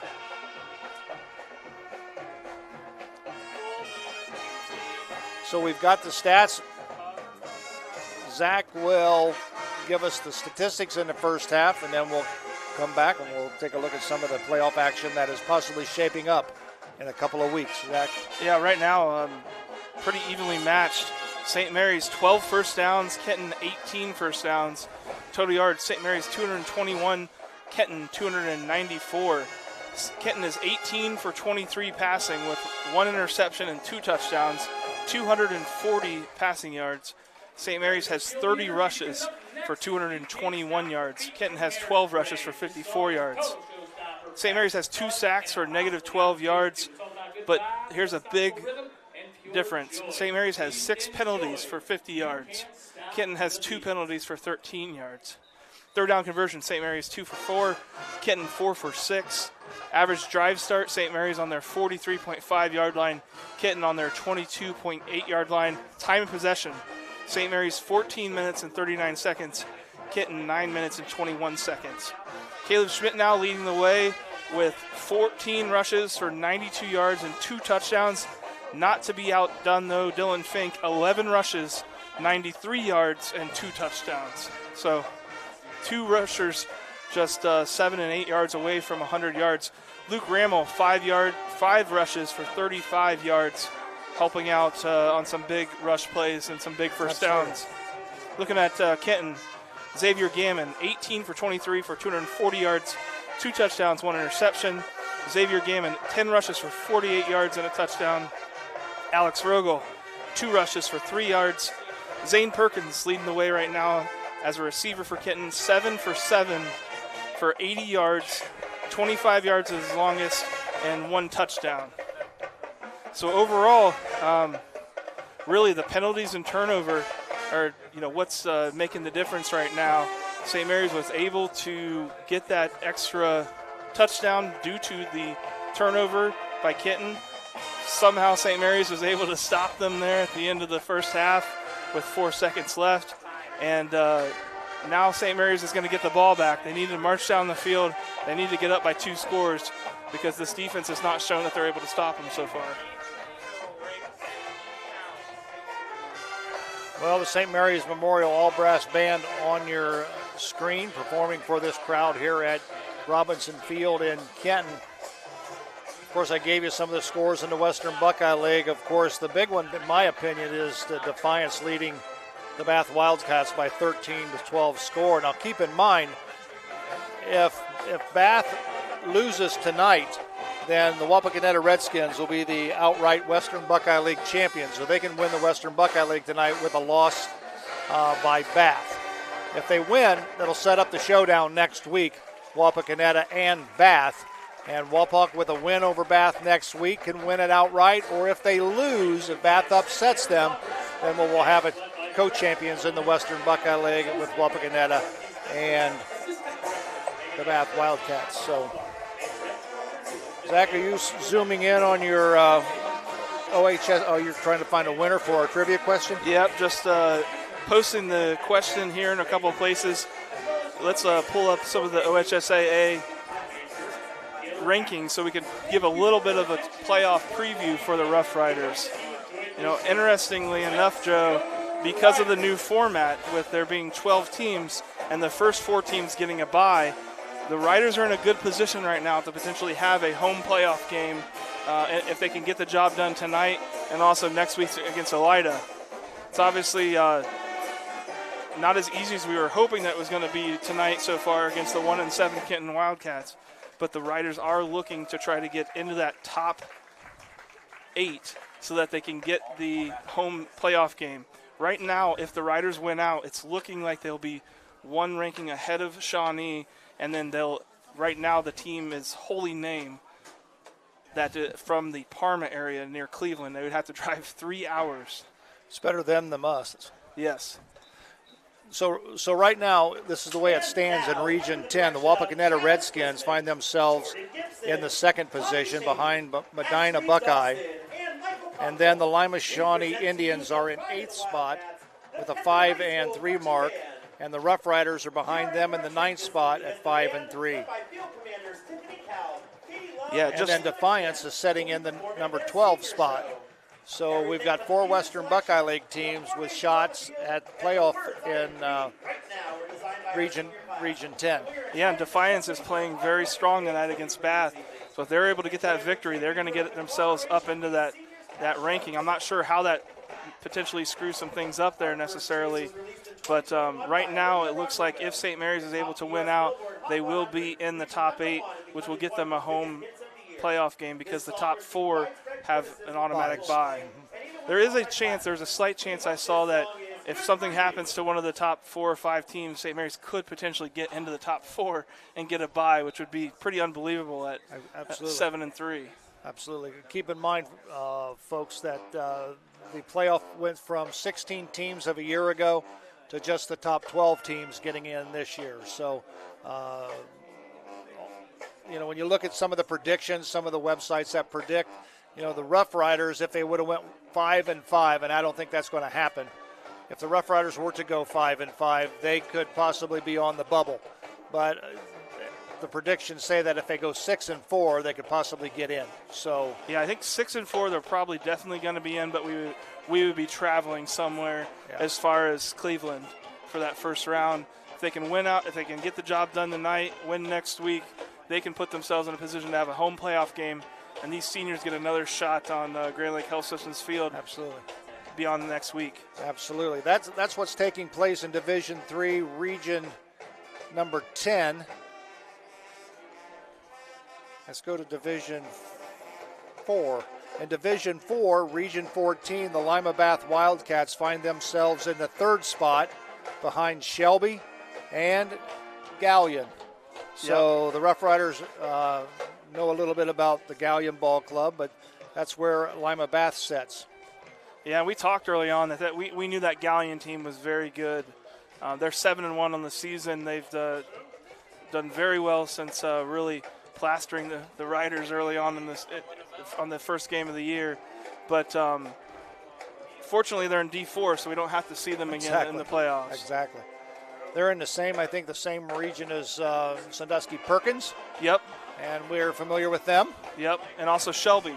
And Shelby, absolutely. Yeah, Shelby, Gallion, Lima Bath, Napoleon, Cloverleaf, Sandusky Perkins, Bay Village Bay, Vermilion, and Belleville Clear Fork. A lot of familiar names. Also Van Wert's in that same division. Same region. That's the region that we slip into when we get down to D4 some years. Right. So it's kind of crazy about how they rank teams as far as what division they will go in, and it's basically by the number of students that your high school has. Am I correct? Yeah, the number of male students that the high school has, and it's fluctuated a lot. St. Mary's has sometimes been the biggest D4 school, and sometimes the smallest D3. I have heard, I believe, from talking to Superintendent Ruane, that we believe that we're pretty stable now in the D3 because of the math that the OHSAA has done. I think we're pretty stable in D3 for at least the next few years. Very good. Which would be nice. That would be nice. So the Kenton Wildcat Marching Band out on the field performing for their home fans here at Robinson Stadium. We're going to step away. We'll take a break. We're going to come back with more at halftime right after this.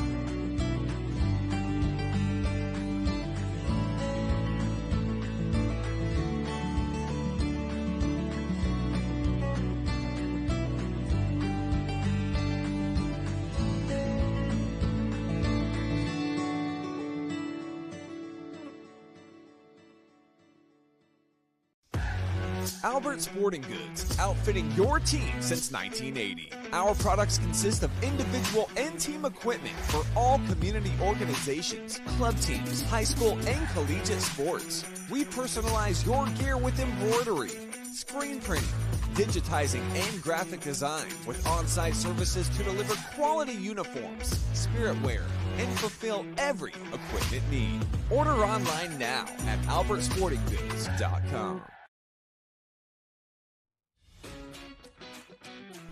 JT's provides unique menu selections in a casual atmosphere you're sure to love. Whether you stop by for a meal or catch a game in the bullpen, make yourself at home and enjoy. Food, friends, fun. JT's Brew and Grill. Come dine with us today. And speaking of great teams, St. Mary's Foundry would like to thank its very own team of hardworking employees for their loyalty and dedication. If you're looking for rewarding challenges and first-string wages and benefits, check us out at stmfoundry.com or on hometownopportunities.com. St. Mary's Foundry, where iron and ingenuity meet. Miller Funeral Home has been serving the Roughrider community in its time of need since the 70s. Our business is a family affair, dedicated to serving families with integrity, dignity, and compassion. Miller Funeral Home, proud to be a supporter of the Roughrider community. Plus One Professionals Real Estate. We're dedicated to making your move smooth and stress-free with our Plus One perks and free use of our moving truck. Plus One Realty, where our agents always go the extra step. Plus One. Hold your horses, literally. Here comes Rocky, trotting in with some big news. Yeehaw, Rider Nation. The Rider Rooters give back to every Rough Rider sports program. That's right. Rider Rooters help supply gear, scoreboards, and the extras our athletes need to succeed. So saddle up and purchase your Rider Rooter membership, because here at St. Mary's, riders ride together. Thank you for your support. Go Riders! Are you looking for a fun place to grab a bite to eat and a few drinks? Then stop by Roots Pub on Spring Street in downtown St. Mary's. The kitchen is open from 11 a.m. to 11 p.m. The food menu still has all the classic favorites, but now also has some tasty new options. Roots Pub always has a game on and has live entertainment every weekend from some of the best bands around. Check out our Facebook page for a full entertainment schedule and daily food specials. Roots Pub, your go-to place for great food, cold drinks, and a fun atmosphere. And St. Mary's wrestling coach. If you're in need for any electrical upgrades, whether big or small, for your business or home, reach out to Sean Barnett Electrical at 567-259-8343. Trying to do electrical work on your own can be shocking and painful. Yow! Hi, I'm Sean Barnett with Sean Barnett Electrical for your home or your business, and I do support this pinch. Are you in the need of storage space? At Spring Street Storage, we have several units to help organize your life.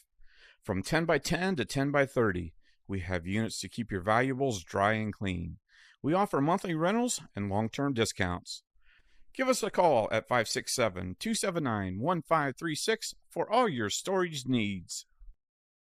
Hey there, Rough Rider Country. If you need a van, truck, car, SUV, motorcycle, camper, boat, or any other form of transportation, come on down to Schaff Auto Sales. I know you got vehicle needs, and I got needs too. I need to know that you got the right kind of truck to get the job done. And I need to know that you got a fun set of wheels to cruise around in. And I need to know that your kids are safe when you take them for a ride. Thanks, Aaron High, the car guy. I'm Aaron High, the car guy with Schaff Auto Sales. I sell cars to Rough Rider fans, because that's what I am, and that's who I care about. Alrighty, back at Robinson Field in Kenton. Joe Hurlbert alongside Zach Farrell, Rider Nation Station. Glad to have you along. We have a winner in our Rough Rider trivia question for week number 9. Of course, 17 correct answers. Is that what we had? Yeah. Well, here's the question. A lot of correct answers. A lot. Exactly. How has Richard Schilling been part of every Rough Rider home game since October 25th, 1946, which is 79 years? You see him on your screen. And recently, many away games. And somebody say many away games, and it's because if the Rough Riders win, a lot of times they'll go down to the band and they'll play it. He wrote the alma mater. Richard Schilling wrote our alma mater.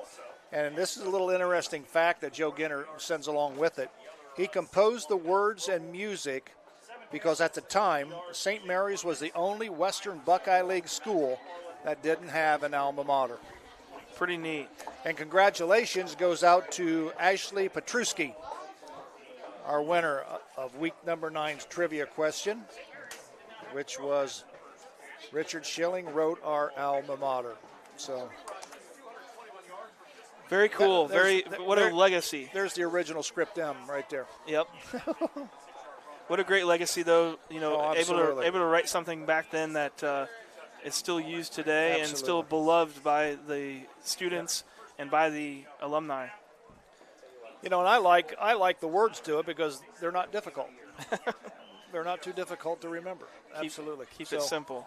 Keeping it simple. Well, the two captains shake hands at midfield. Of course, the Rough Riders will get the football offensively to start the second half.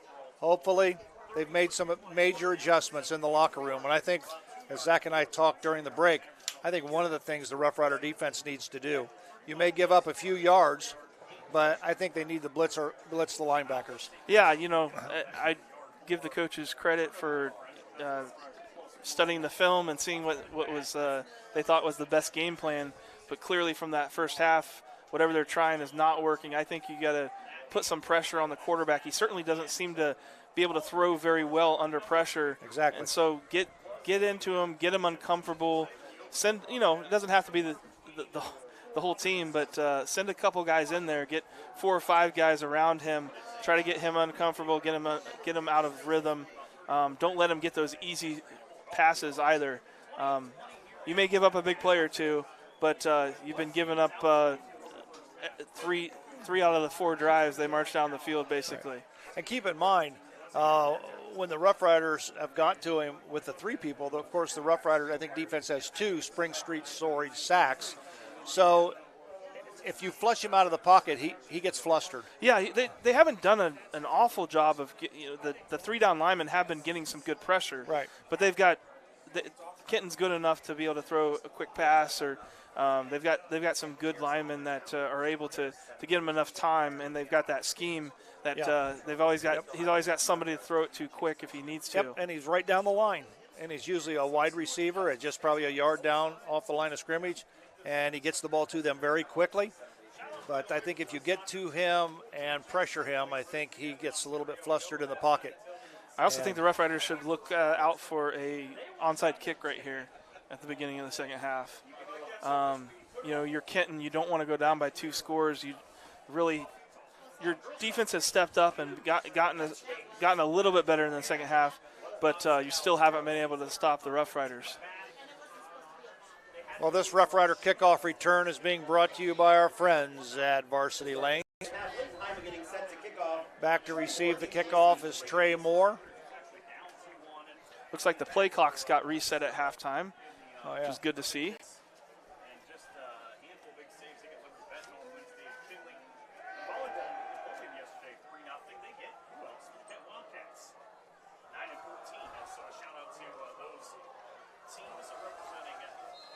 Talked about the Roughrider boys soccer, also the girls soccer won their sectional against Bath. They're going to be playing in Findlay. Rammel's going to take it at the 29-yard line. He needs a block.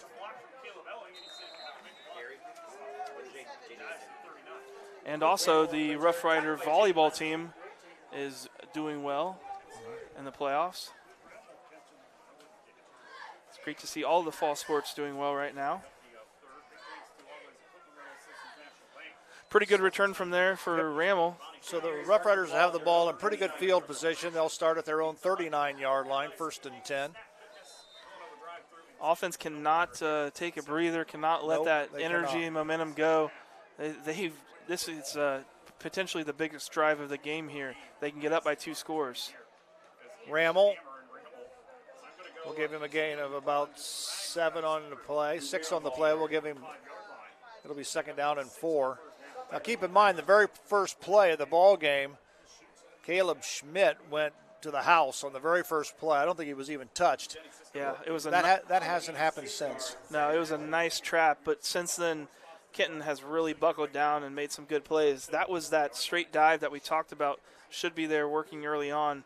I like that play call. Riders clearly were able to find a formation that Kenton wasn't guarding it very well. Straight dive the other side. Dylan Fink was going to bounce to the outside, but he's brought down. He'd have broken that tackle. He'd have gone for a few more yards. So it'll be a Fowler TV 1st down. Roughriders are on the move. 2 plays, 2 big gains. Nice thing about this, too, is in this full house backfield, if Riders want to, they can go to a long count and decide which side that they want to run that dive to. So if Kenton decides to start stacking one side because they think that dive is coming, Riders can just switch it to the other side with that long count. Zach, keep an eye on their nose guard. I think he's lining straight up. I don't think we're seeing him on that angle. He's going nose to nose with Xander Post, the center. I agree with you. They ran that trap again to Schmidt. I bet they. I wonder if he got pushed out of that hole so well on that first. And they said trap. They said square up. Yeah. So we'll give him a gain of about 4 on the play. We'll call it 2nd down and 6 for the Roughriders.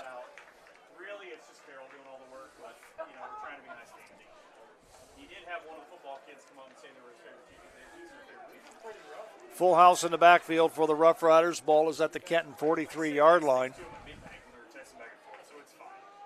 Rammel gets stuffed.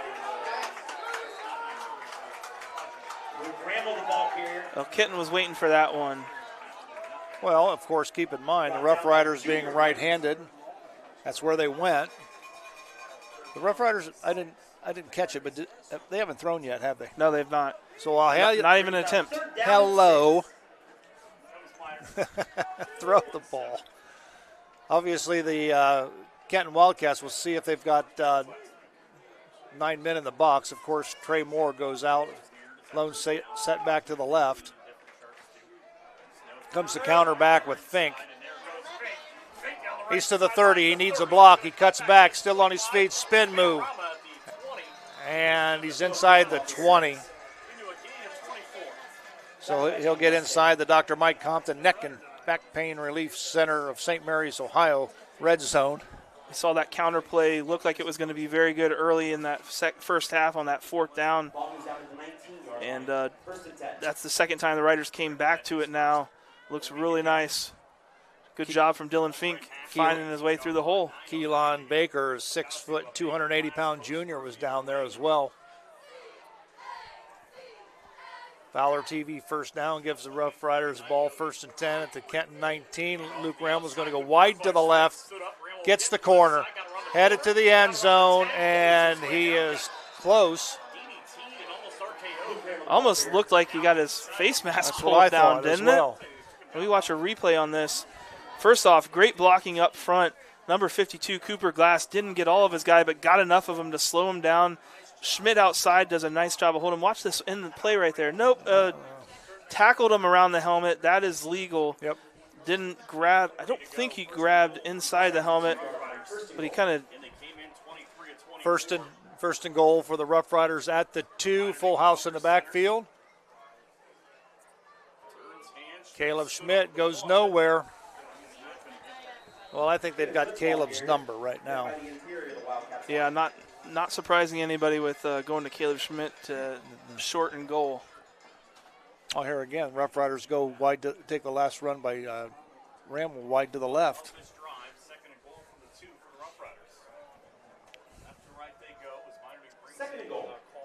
Great job by Luke Ramel on that side.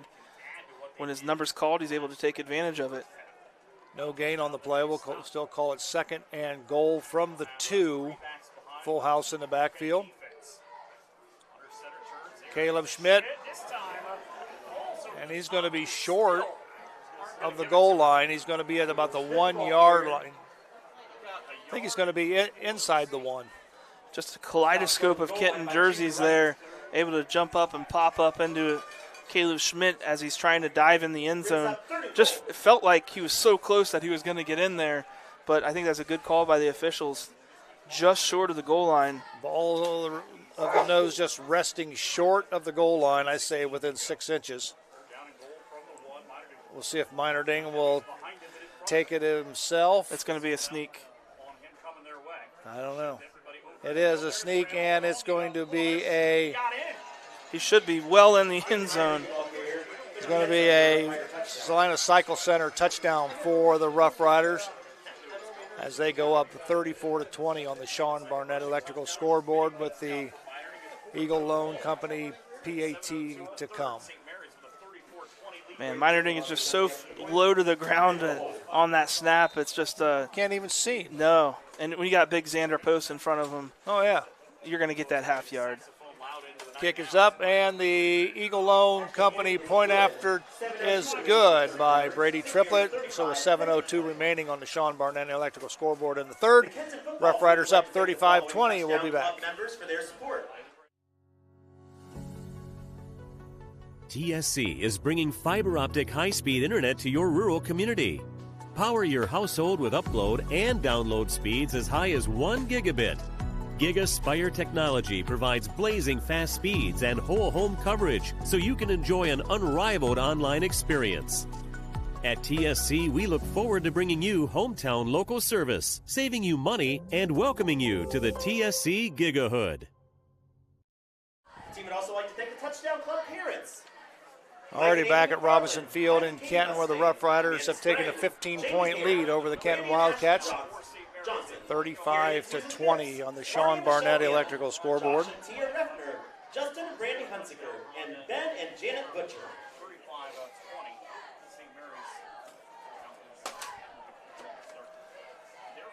I want to thank everybody that's watching us all around the country. I know Greg Adams is down in Inglewood, Florida, watching us. Wherever you're watching, if you can take a look at your screen there with the QR code or our website, we are looking for tips to be able to cover our costs. Now in the playoffs, the state wants their cut, as well as so we appreciate anything that you're able to give to Rider Nation Station. This kickoff is being brought to you by Varsity Lanes and St. Mary's. Triplet will be kicking into a slight wind. High end over ender kick is going to be taken at about the 7-yard line.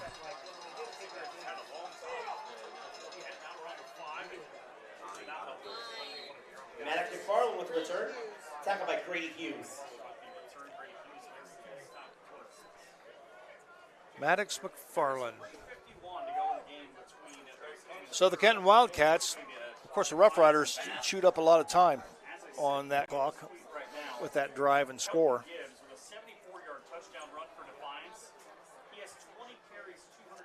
So it'll be 1st and 10 for the Kenton Wildcats. Be a nice time for the Rider defense to get a stop or an interception. Let's see if they bring any more pressure. Oh, nice defensive play by Logan Childs. Riders did keep some more guys in there. Did you see that? Taylor Compton had his eyes set on a gap there, and that's where he was headed if he was going to run. But that's just a nice defensive play by Childs. Yeah, and Zach Myers.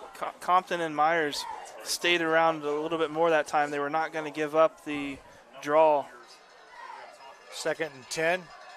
Gammon goes back. Short pass incomplete. I think that pass was intended for Perkins, I believe. I think Murray might have gotten a hand on that and knocked it, turned it into a little bit of a wounded duck. Let's watch this 79 right there. Nope, missed it. Went past him.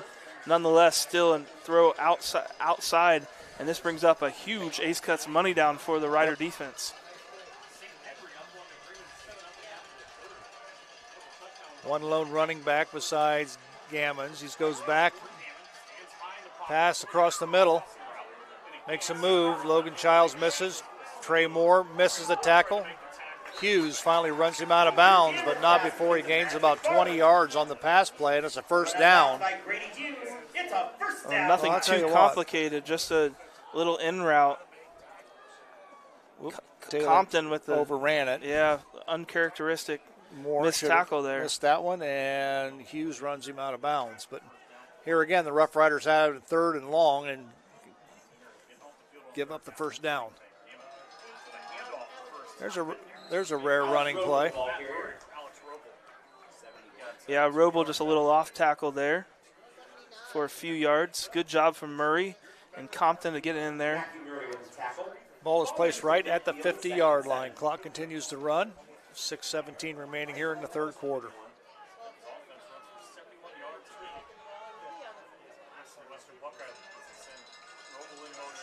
Quarterback draw, and they slam him to the ground. Nice tackle by a Taylor Compton.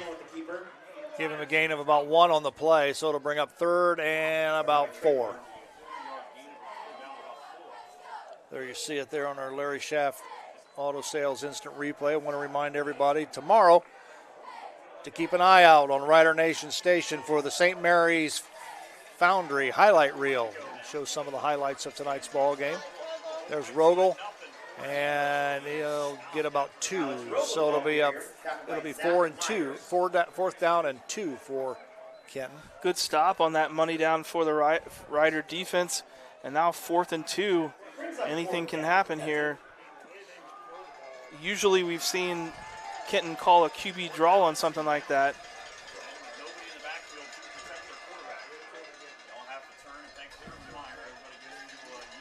Keep an eye on Owen Ott. He looks like he's ready to be shot out of a cannon.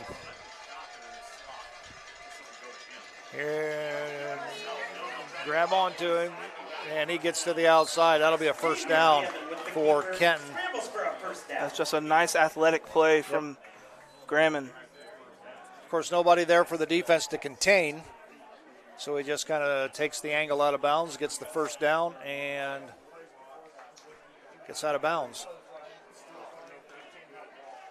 1st and 10, Kenton. The ball is at the Roughrider 41-yard line.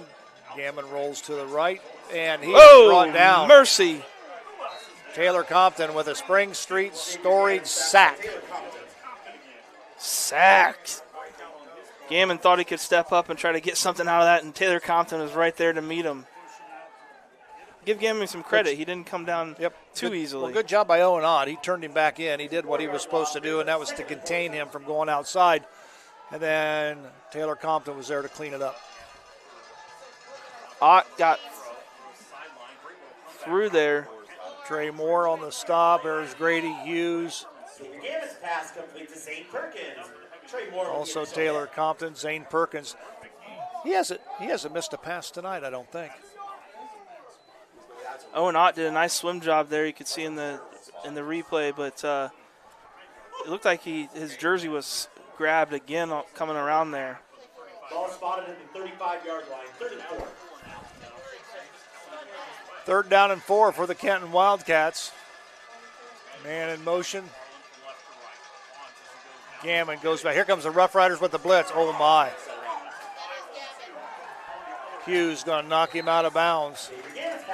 Now, Kenton ran that screen pass right into the Rough Rider blitz, and Taylor Compton was not in the backfield, in the secondary, able to make any kind of play on that. Same play that we saw Van Wert run against the Riders to a lot of success.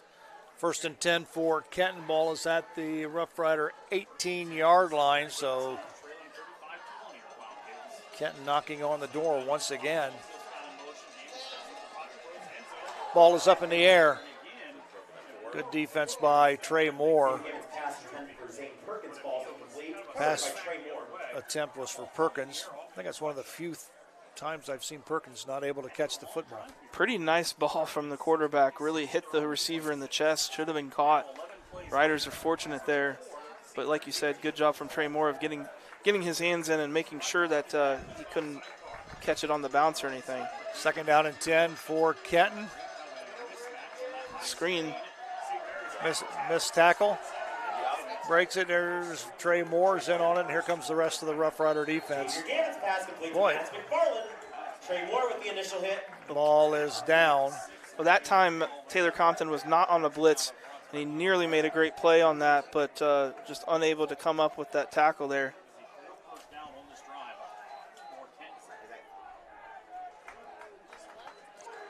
So 1st and goal at the 7-yard line for the Kenton Wildcats. They will not go away. 3 receivers to the right, 1 to the left. And Alex Rogel on the carry. He stumbles and gets back to the line of scrimmage.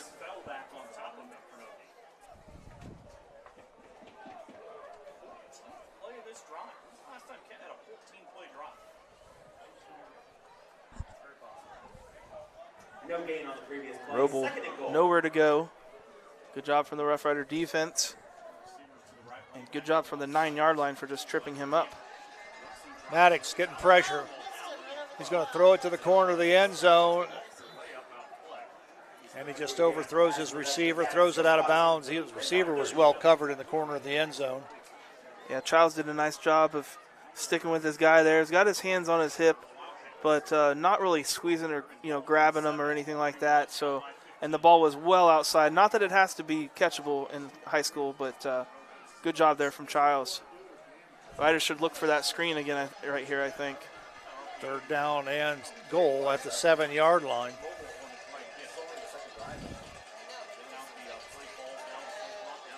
This is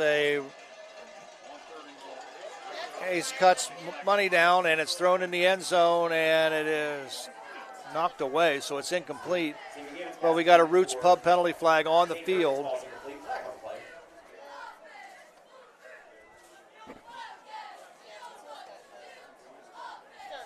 Illegal shift, it looks like, against Kenton. And this is a tough call. You probably going to decline it and send them to 4th and 7 rather than think it's 3rd and 13. Penalty is declined. It brings up 4th and goal. Penalty is declined on the illegal shift, so it'll be 4th and goal from the 7. Big play just like at the end of the half.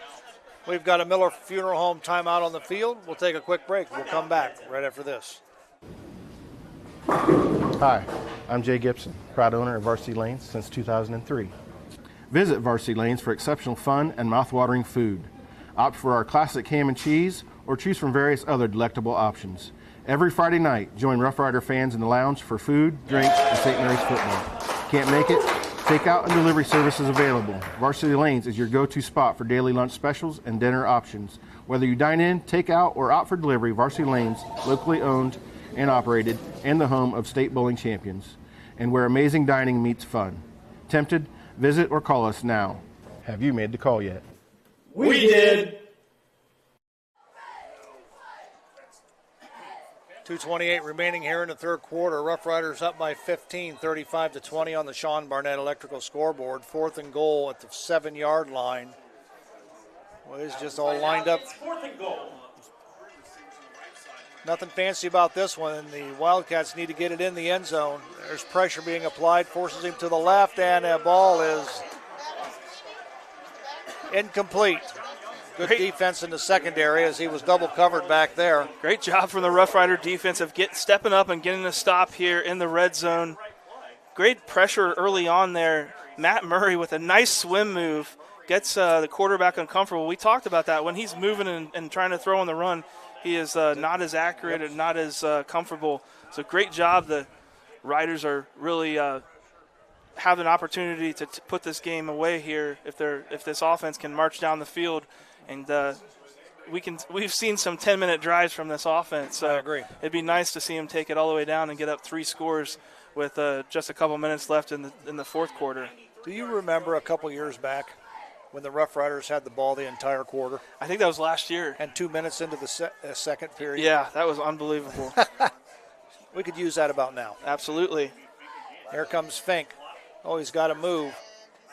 And he is brought down, but not after he gains about 4 on the play.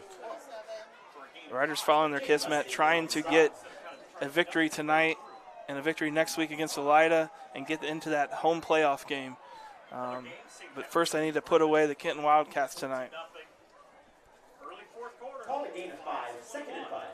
2nd down and 5 after a gain of 5 by Dylan Fink.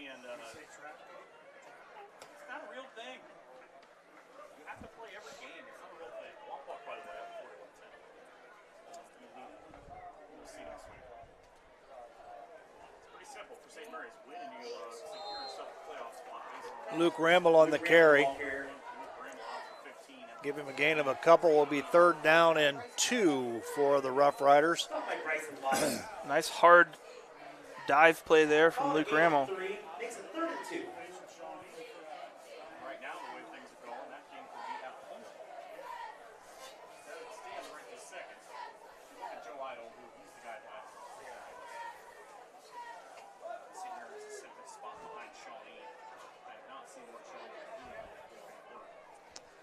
Third down and 2 for the Rough Riders. Full house in the backfield. Here comes Fink. He's knocked out of bounds, but not before he picks up the Fowler TV first down. We'll move the chains.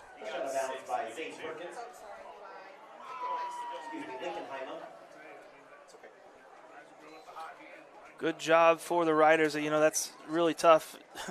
We would normally say that's 4th down territory there, 3rd and 2 with the way that they've run tonight. But that's going to be a tough call that far down inside your 20. And fortunately, Dylan Fink didn't let Coach Beaufry have to make that call. Gets him a first down on 3rd down. 1st and 10 for the Rough Riders. Here comes Fink into the short side of the field. Good job.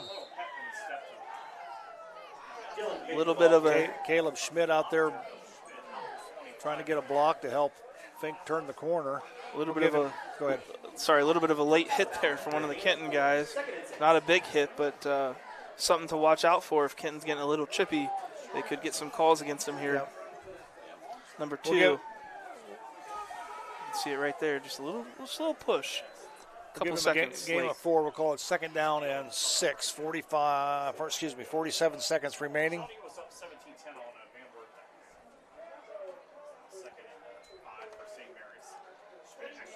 Looked like I think it was broken play. Broken play. I think Schmidt stumbled, unable to get the handoff.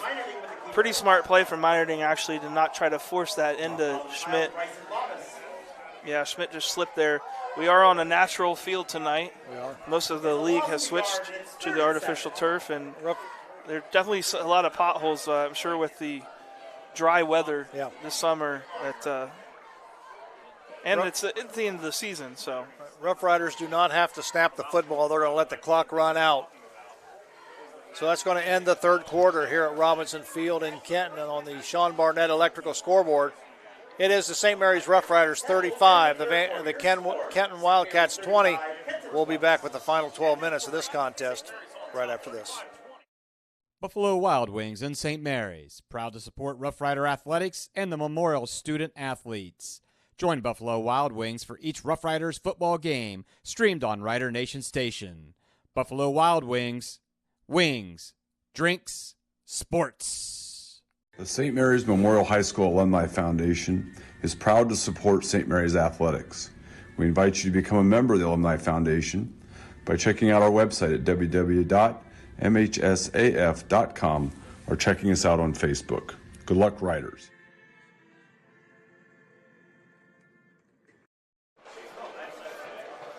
Final 12 minutes coming your way here from Robinson Field. Joe Hurlburt alongside Zach Farrell, Rider Nation Station.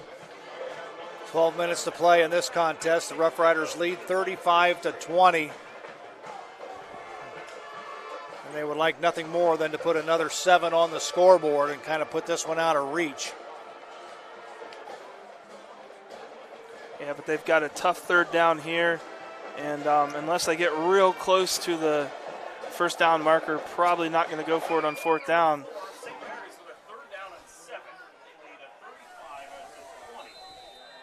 To begin the 4th quarter, St. Mary's has the ball 3rd and 7 from their own 24. 3rd and 7 for St. Mary's at their own 24-yard line.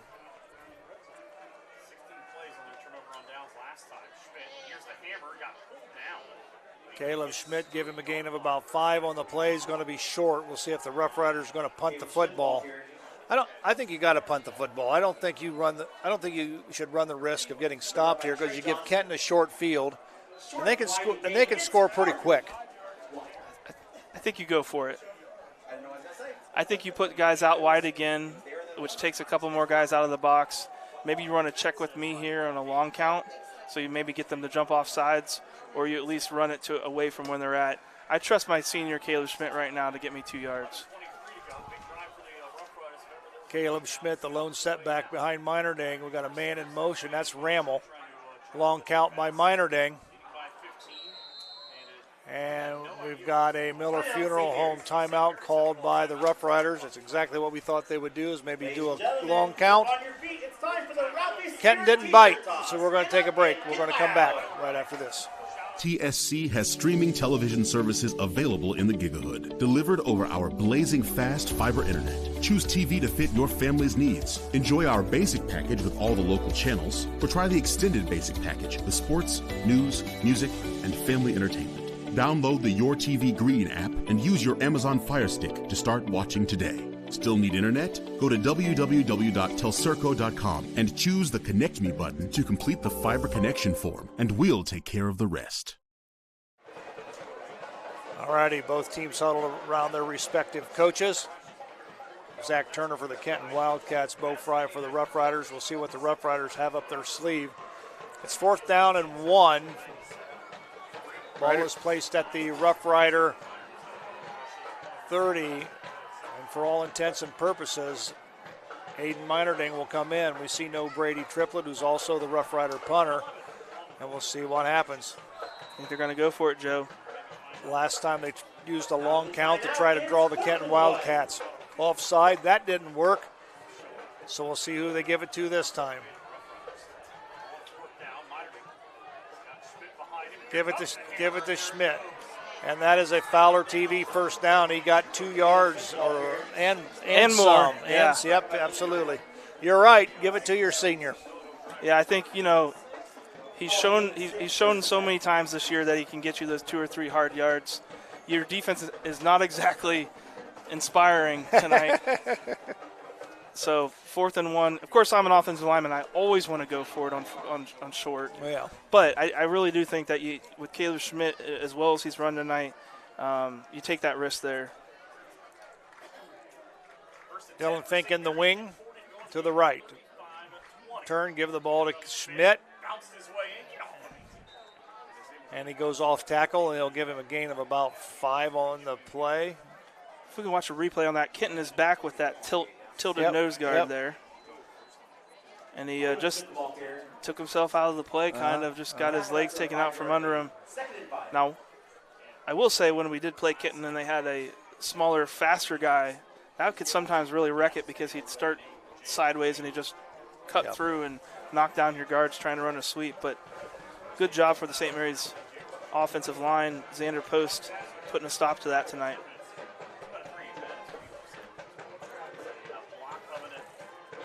Ramel on the carry. We'll give him a gain of a couple. I remember when nose guards used to be small. Yeah. And quick. And you're right, they could wreak havoc for an offensive line. Ramel does a nice job of planting and head forward like we've said a couple times, but he had a lot of space to the outside if he could have bounced that out or just tried to run it to the sidelines. I remember seeing defensive fronts that were even, that the 2 defensive guards were slanted. Oh, really? Yeah. 2 slants over the guards. Was that just against us, or they ran it all the time? It was pretty much standard for them. I'm not really sure what team I remember running it. I want to say it was like OG, but I don't think that was the case. Ramel's going to be very close to a first down on that sweep. I think they ran basically the same play, but they did take it outside, and they are giving him a Fowler TV first down. Excellent job from Luke Ramel getting that first down and keeping the clock running.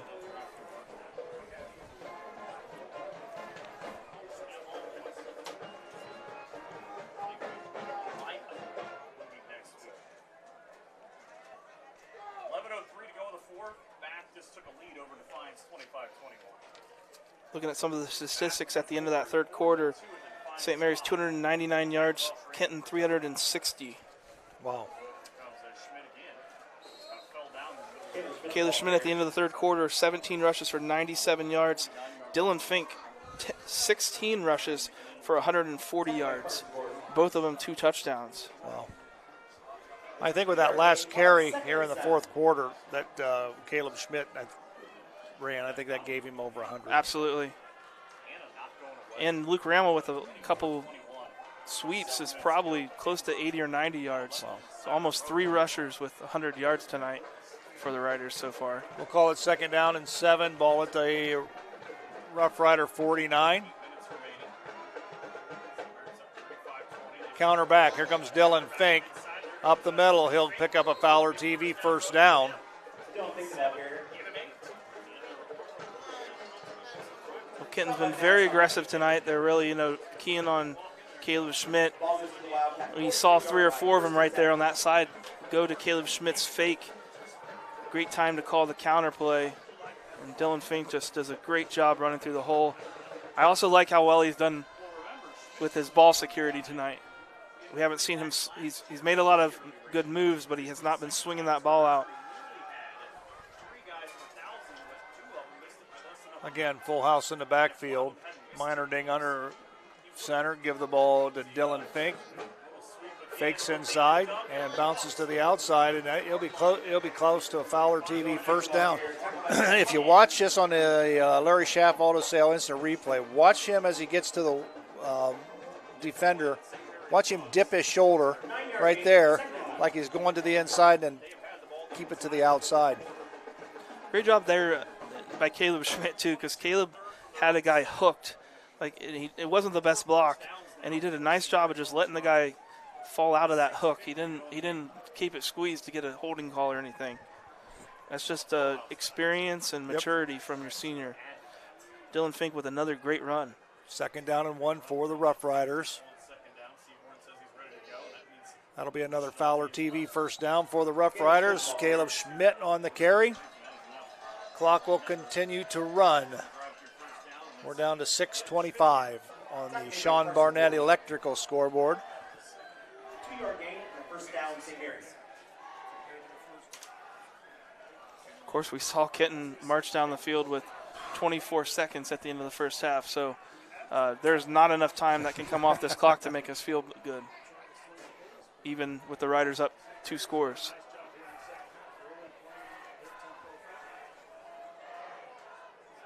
Full house in the backfield. Give the ball to Fink on a dive play. He'll get a gain of about 4 on the play. That by Trey Johnson.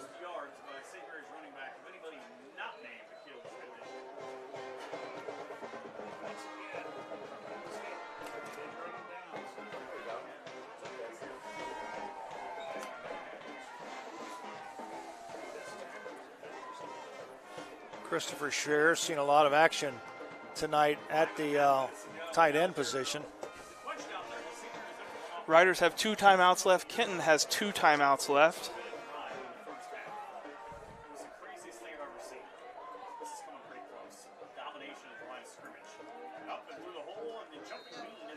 Caleb Schmidt through the line, jumps over a tackler and gets a nice gain. We'll call it 3rd down and 3 for that was the same St. Mary's. Same trap play that Caleb Schmidt ran untouched for a touchdown at the beginning of the game. It looked very well blocked again. He may never have another one of those in his career. Yeah. He wasn't even touched. Yeah, that was and I thought extra special. When he came through the line of scrimmage, his eyes had to be as big as basketballs. As we say, Doug Spencer could have even run that. Without question. Fink, sweep to the right, dips his shoulder, bounces to the outside. We got a Roots penalty flag on the field. I think it's going to come back. Well, it's going to be holding. Yeah, Caleb Schmidt, this time he did not let go quick enough. So he had his guy hooked. That Fink bounced it to the outside, and Caleb Schmidt was holding on. Watch Caleb Schmidt here, number 38. Gets into his guy, has him wrapped up, and just a little too long. When it's at the point of attack right there, right in front of the runner, that's where the officials are going to be looking for that type of thing. Not the most egregious hold in the world, but the right call.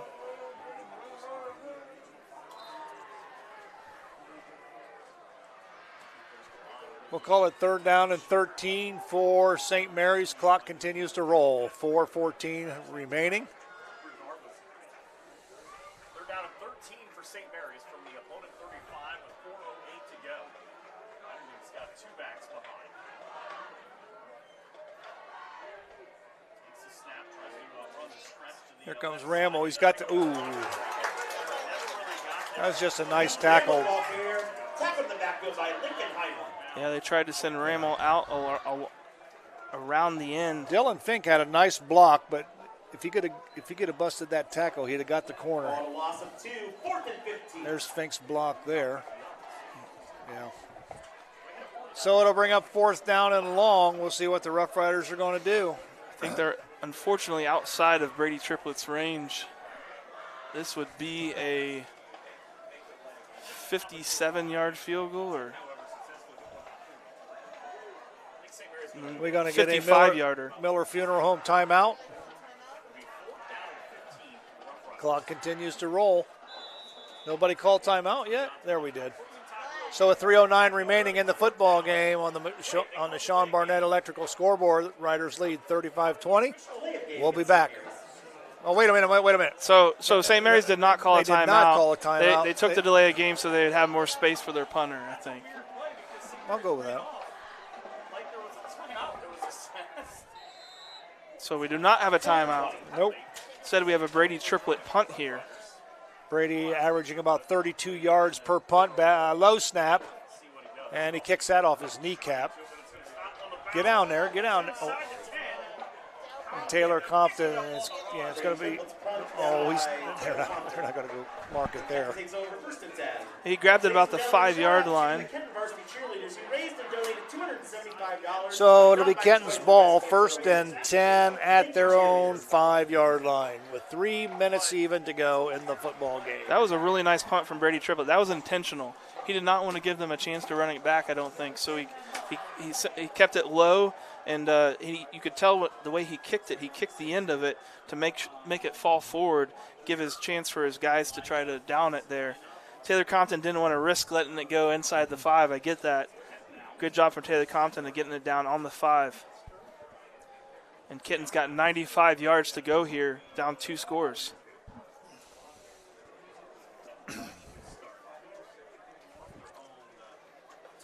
Final score, Marion Local 42, Minster 0. Gammon rolls to the left, and pass is complete. And John Youngs runs him out of bounds, but not before he picks up a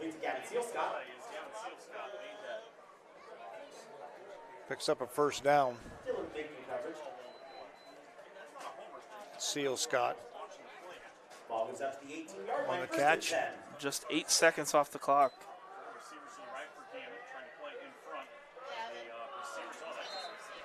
Pass is incomplete. Pass was intended for Seal Scott once again. John Young's in to break it up. Great job, John Young's getting his hand in there and knocking that ball down. Love to see the Riders get another takeaway here on this drive. Try to seal the deal. 3 receivers to the right, 2 to the left, man motion. And swing pass out. Oh, nice job by the Roughrider defense. Give him a gain of about 3 on the play. And they keep him inbounds, and the clock is running. Absolutely. Kenton's got 2 timeouts, but they're not using it. A little surprise. Down 2 scores.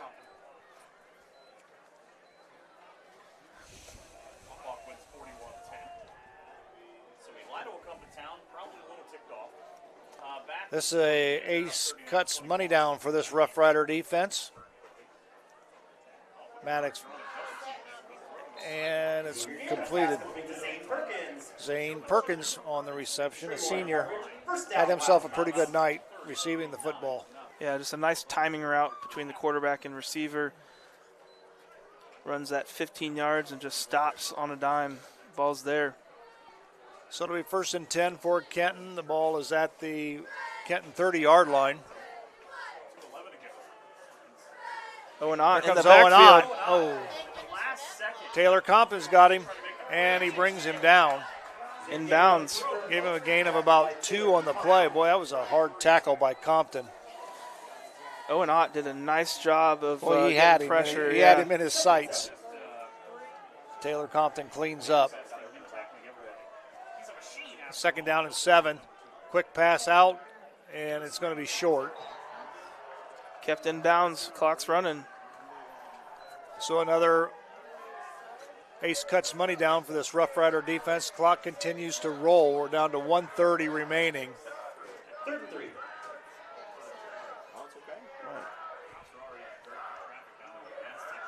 Owen Ott. Turn around, trip. Oh. Ball is caught out of bounds, and Trey. I thought he pushed him. I thought he pushed him before he caught the ball. I don't think it was enough. I don't think it was enough contact, really. He kind of just let the receiver go where the receiver was trying to go to catch the ball. Let's see it here on the replay. His hands are up on him, but he didn't really push him. He didn't. The ball took him out of bounds. 4th down, and we'll call it 3 for Kenton. This could be the ball game for the Kenton Wildcats. Quick pass in. Compton on the stop. Tackled by Taylor Compton.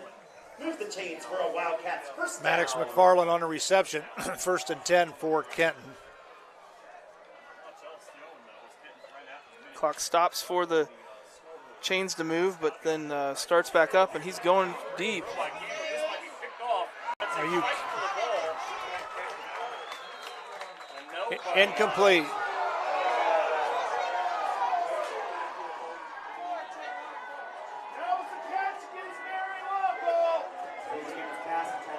Let's watch this on the replay.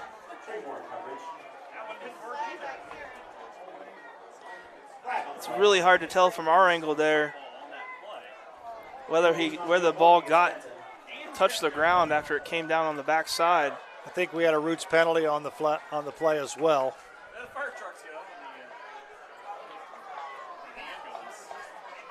I couldn't see it. Not real good.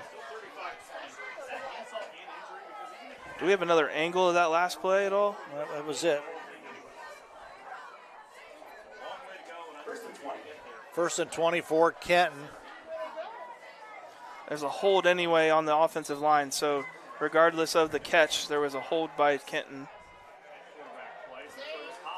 McMurray was held on that last play. Now here comes a flag in from the back judge.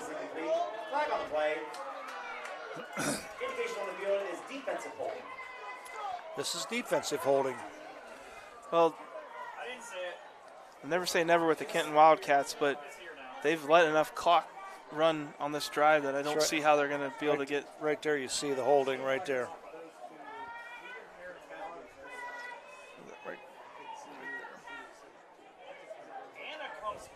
That on Childs. Hold on Childs there, defensive holding. 56 seconds remaining in the ball game. It looks like the Roughriders will go ahead and win this ball game, and they will run their record to 6-3 overall, 6-2 in the Western Buckeye League. Taylor Compton running Gammon down. He goes out of bounds, so that'll stop the clock. Gammon gets to midfield. Second down, 4. Final score, St. Henry wins 20-0 over New Bremen. Second down, and we'll call it 4. Ball is at the 50-yard line. Gammon back. Quick pass. Zane Perkins on the reception. He's had a good night. I'm sure he's got well over 100 yards receiving tonight. First down. Clock now continues to roll. Gammon looking to the right. Again, Perkins. And we got timeout. A Miller Funeral Home timeout called on the field. Now there's a player with a helmet off. I don't know what we're doing. I think he's got to come out of the game. And then Kenton did use a timeout. We've got a Miller Funeral Home timeout on the field. We'll take a break. We'll come back. One more time this season. Welcome to Ace Cuts Barbershop, a locally owned and family-oriented shop. Our professional team consists of Chase, Scotty, and Jake, and we strive for perfection in every haircut. It's also more than just cutting hair for us. We build great relationships and friendships with everyone that walks through our doors. So come in and see Chase and the crew at 1649 Salina Road, St. Mary's. Let's go Riders!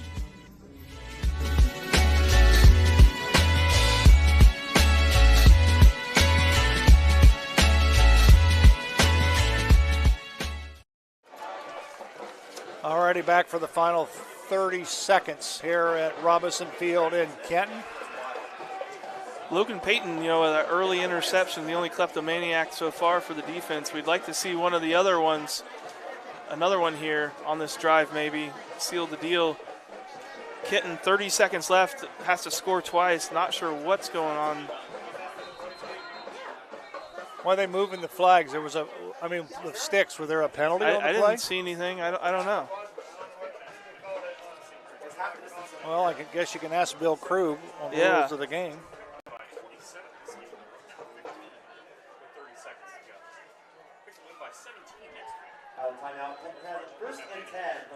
Must have been a penalty as well on that play. Kenton's got the ball now. 30 seconds left inside the 15-yard line. Clock is running. Gammon looks to the right.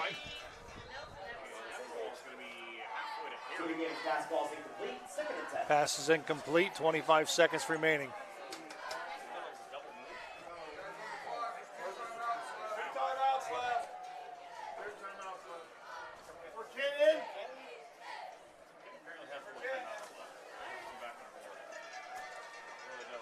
2nd and 10 for the Kenton Wildcats. Gammon. Logan Childs is going to be tagged with the personal foul, or not the personal foul, but pass interference as he shoved him, as he completed his route. Good pressure on Gammon. I think they got a hold of his arm. That's why it was so off. But, yeah, Logan Childs just too much contact there. Indication is pass interference against St. Mary's. Good news for the Riders is the clock does tick down on that. Another 8 or 9 seconds. So it's going to be 2nd down, and we'll call it about a long 3. Ball is placed at the 7-yard line. Gammon knocked down, up in the air, almost picked off by Owen Ott. Nice job by Ott. Owen Ott with the massive jump. We saw that a lot in the last couple of years, not as much this year. Good to see him bat one down. 18 seconds remaining, 3rd and 3 from the 7, man in motion. Right across the middle, and it'll be a score for the Kenton Wildcats. Pass complete to Blaine Busher off into the end zone for a Wildcat touchdown. Kenton will probably go for 2 here.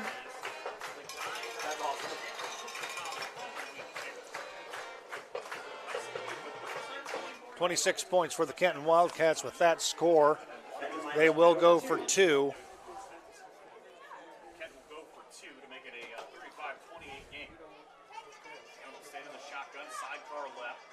Gammon goes back. It's knocked down by Taylor Compton.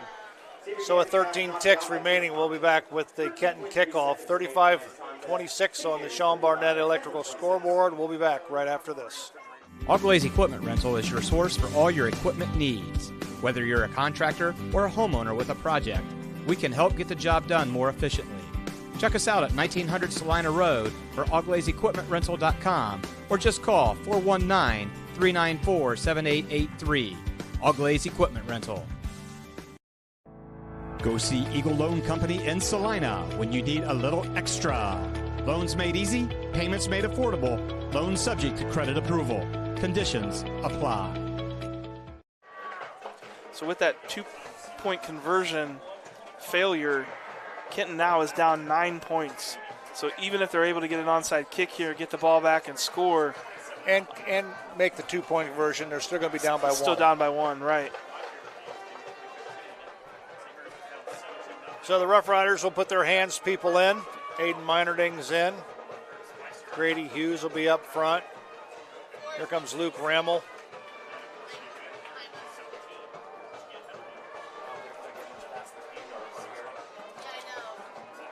Ryder Hands team has actually gotten a lot of...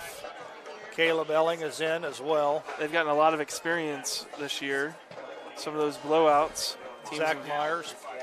Teams have tried the onside kick a lot. So this kickoff return is being brought to you by Varsity Lanes in St. Mary's. This will be it. If the Rough Riders can recover this, they'll take a knee. This game will be over.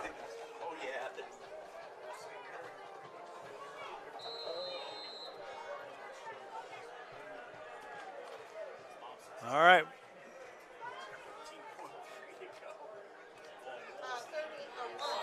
Nice job by John Youngs. That should be it. The Rough Riders will come out. They'll take a knee, and this game will be over. Good hard-fought game for both sides. Kenton really impressed me with their passing offense. Some great seniors that really didn't want to go down easy on their senior night. Kudos to those boys, and they've got a heck of a freshman quarterback that's going to terrorize us for another 3 years. 3 years. And 2 receivers. One will be a junior and another will be a senior next year. So, yep, look for the Kenton Wildcats to kind of move up as far as the Western Buckeye League statistics are concerned. Next year, they'll have a lot of skilled people returning. Kenton took a timeout. We'll keep it right here. I'm not sure why they keep calling a timeout. I mean, they do have 2 timeouts, I will say. We thought that they used a timeout, but then there's a penalty, and so the officials said they didn't have to use that timeout. They got 2 timeouts, but there's – okay, they're going to put some seniors in. That's what's going on. Okay.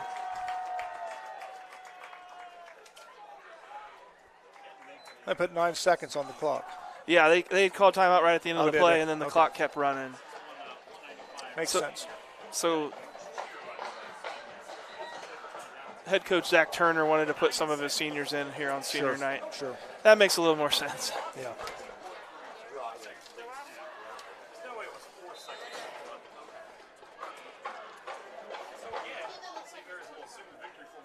Aiden Minerdang takes a knee. That should be it. So our final score on the Sean Barnett Electrical scoreboard, the St. Mary's Roughriders 35, the Kenton Wildcats 26. We're going to come back with the Fellowship of Christian Athletes postgame show right after this. Hello, I'm Dr. Robert Spees. Welcome to Spees Chiropractic and Wellness Center. As a family practice, Spees Chiropractic welcomes in patients of all ages. Whether this is your first time or you've done this before, Dr. Spees and his compassionate staff are here for you. What makes Spees Chiropractic unique is their 3-tier approach. By using chiropractic care alongside massage therapy and physical therapy, all your healthcare needs will be treated compassionately and comprehensively. Spees Chiropractic. Make the right choice for your care. The importance of quality driver's education for our teens is essential. Capabilities has provided classroom and in-car driving instruction for St. Mary's and surrounding communities for over 20 years. Live classroom and online options are available for our students. Capabilities also administers the Ohio BMV driver's exam for our students and the general public. Contact Capabilities today to learn more about our driver's education services. Fellowship of Christian Athletes is a middle school and high school club looking to spread God's love throughout numerous schools and communities of our local area. FCA's favorite play of the game is both teams joining together in prayer at the conclusion of the game. God bless you, sports fans. Alrighty, back with the Fellowship of Christian Athletes post-game show. You see the players coming together, and we'll join in prayer, led by the coaches, or one of the players have done it in the past too. Well, the Roughriders win at 35-26. And with the loss, Kenton drops to 1-8, 1-7 in the Western Buckeye League. The Roughriders go to 6-3, 6-2 in the Western Buckeye League. They will finish up the 2025 football season next week at home when the Elida Bulldogs come to Grand Lake Health Systems Field. And Rider Nation Station will be there to bring it to you. Of course, next week, Zach and Mark Sisko will be bringing you the game. So, Zach, let's take a look at some of the numbers in the ball game. Yeah, St. Mary's first downs 20, Kenton 28. Total yards, St. Mary's 346, Kenton 431. Passing, no passes attempted for St. Mary's. Kenton 30 passes on 45 attempts, 1 interception and 3 touchdowns. 360 net passing yards for the Riders, 58 rushes for 346 yards, 20 rushes for Kenton for 71 yards. 3 sacks for St. Mary's, negative 16 yards on those. 11 penalties for St. Mary's, 98 yards. 3 penalties for Kenton, 23 yards. St. Mary's 6 for 10 on third down conversions. Kenton 8 for 13 on third down conversions. 1 punt for St. Mary's, 36 yards. Really nice punt, though, that helped to seal the deal against Kenton on that last drive. Average drive start for St. Mary's, the 38.1 yard line. Kenton, the 21 yard line. Time of possession, St. Mary's 30 minutes and 59 seconds. Kenton 16 minutes and 48 seconds, so nearly doubled. Individually, Caleb Schmidt, 23 rushes for 122 yards and 2 touchdowns, average of 5.3 yards a rush. Dylan Fink, 19 rushes for 161 yards, 2 touchdowns, averaging 8.5 yards a rush. Caleb Schmidt's longest was that touchdown to start the game, 56 yards. Dylan Fink, his longest was 25 yards. Luke Rammel, 12 rushes for 65 yards, and his longest was a 17-yard run. All three of those backs, really nice job tonight. Absolutely. For Kenton, Xavier Gammon, 30 for 45, 360 yards. His longest was 41-yard pass and 3 touchdowns and 1 interception. Rushing, Xavier Gammon, 15 rushes for 60 yards and a touchdown. Receiving, Zane Perkins, 11 catches on 17 targets for 120 yards and a touchdown. Maddox McFarland, 8 catches on 13 targets for 109 yards.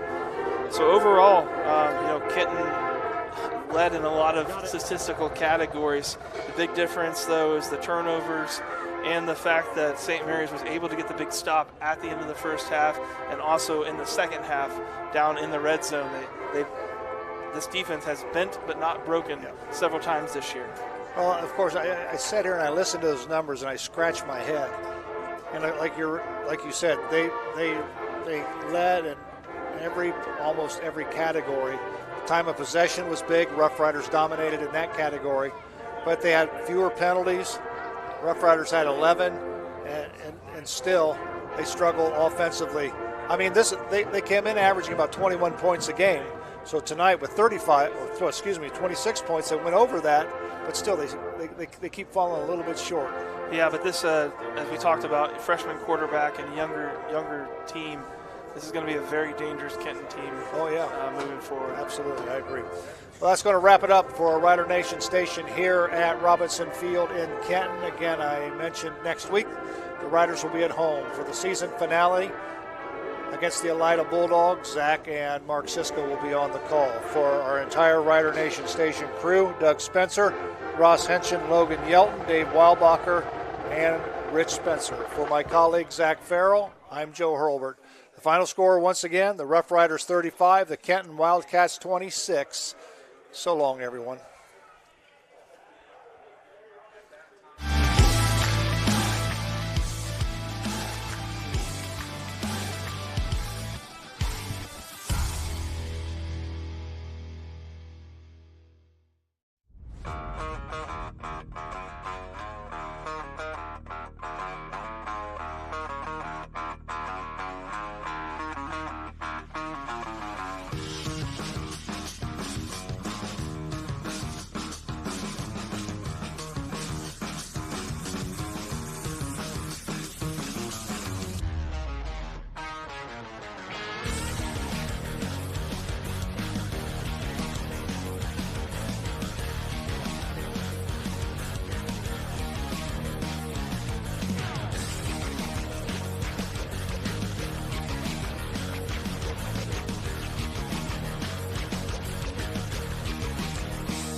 watching another episode of Rider Nation Station.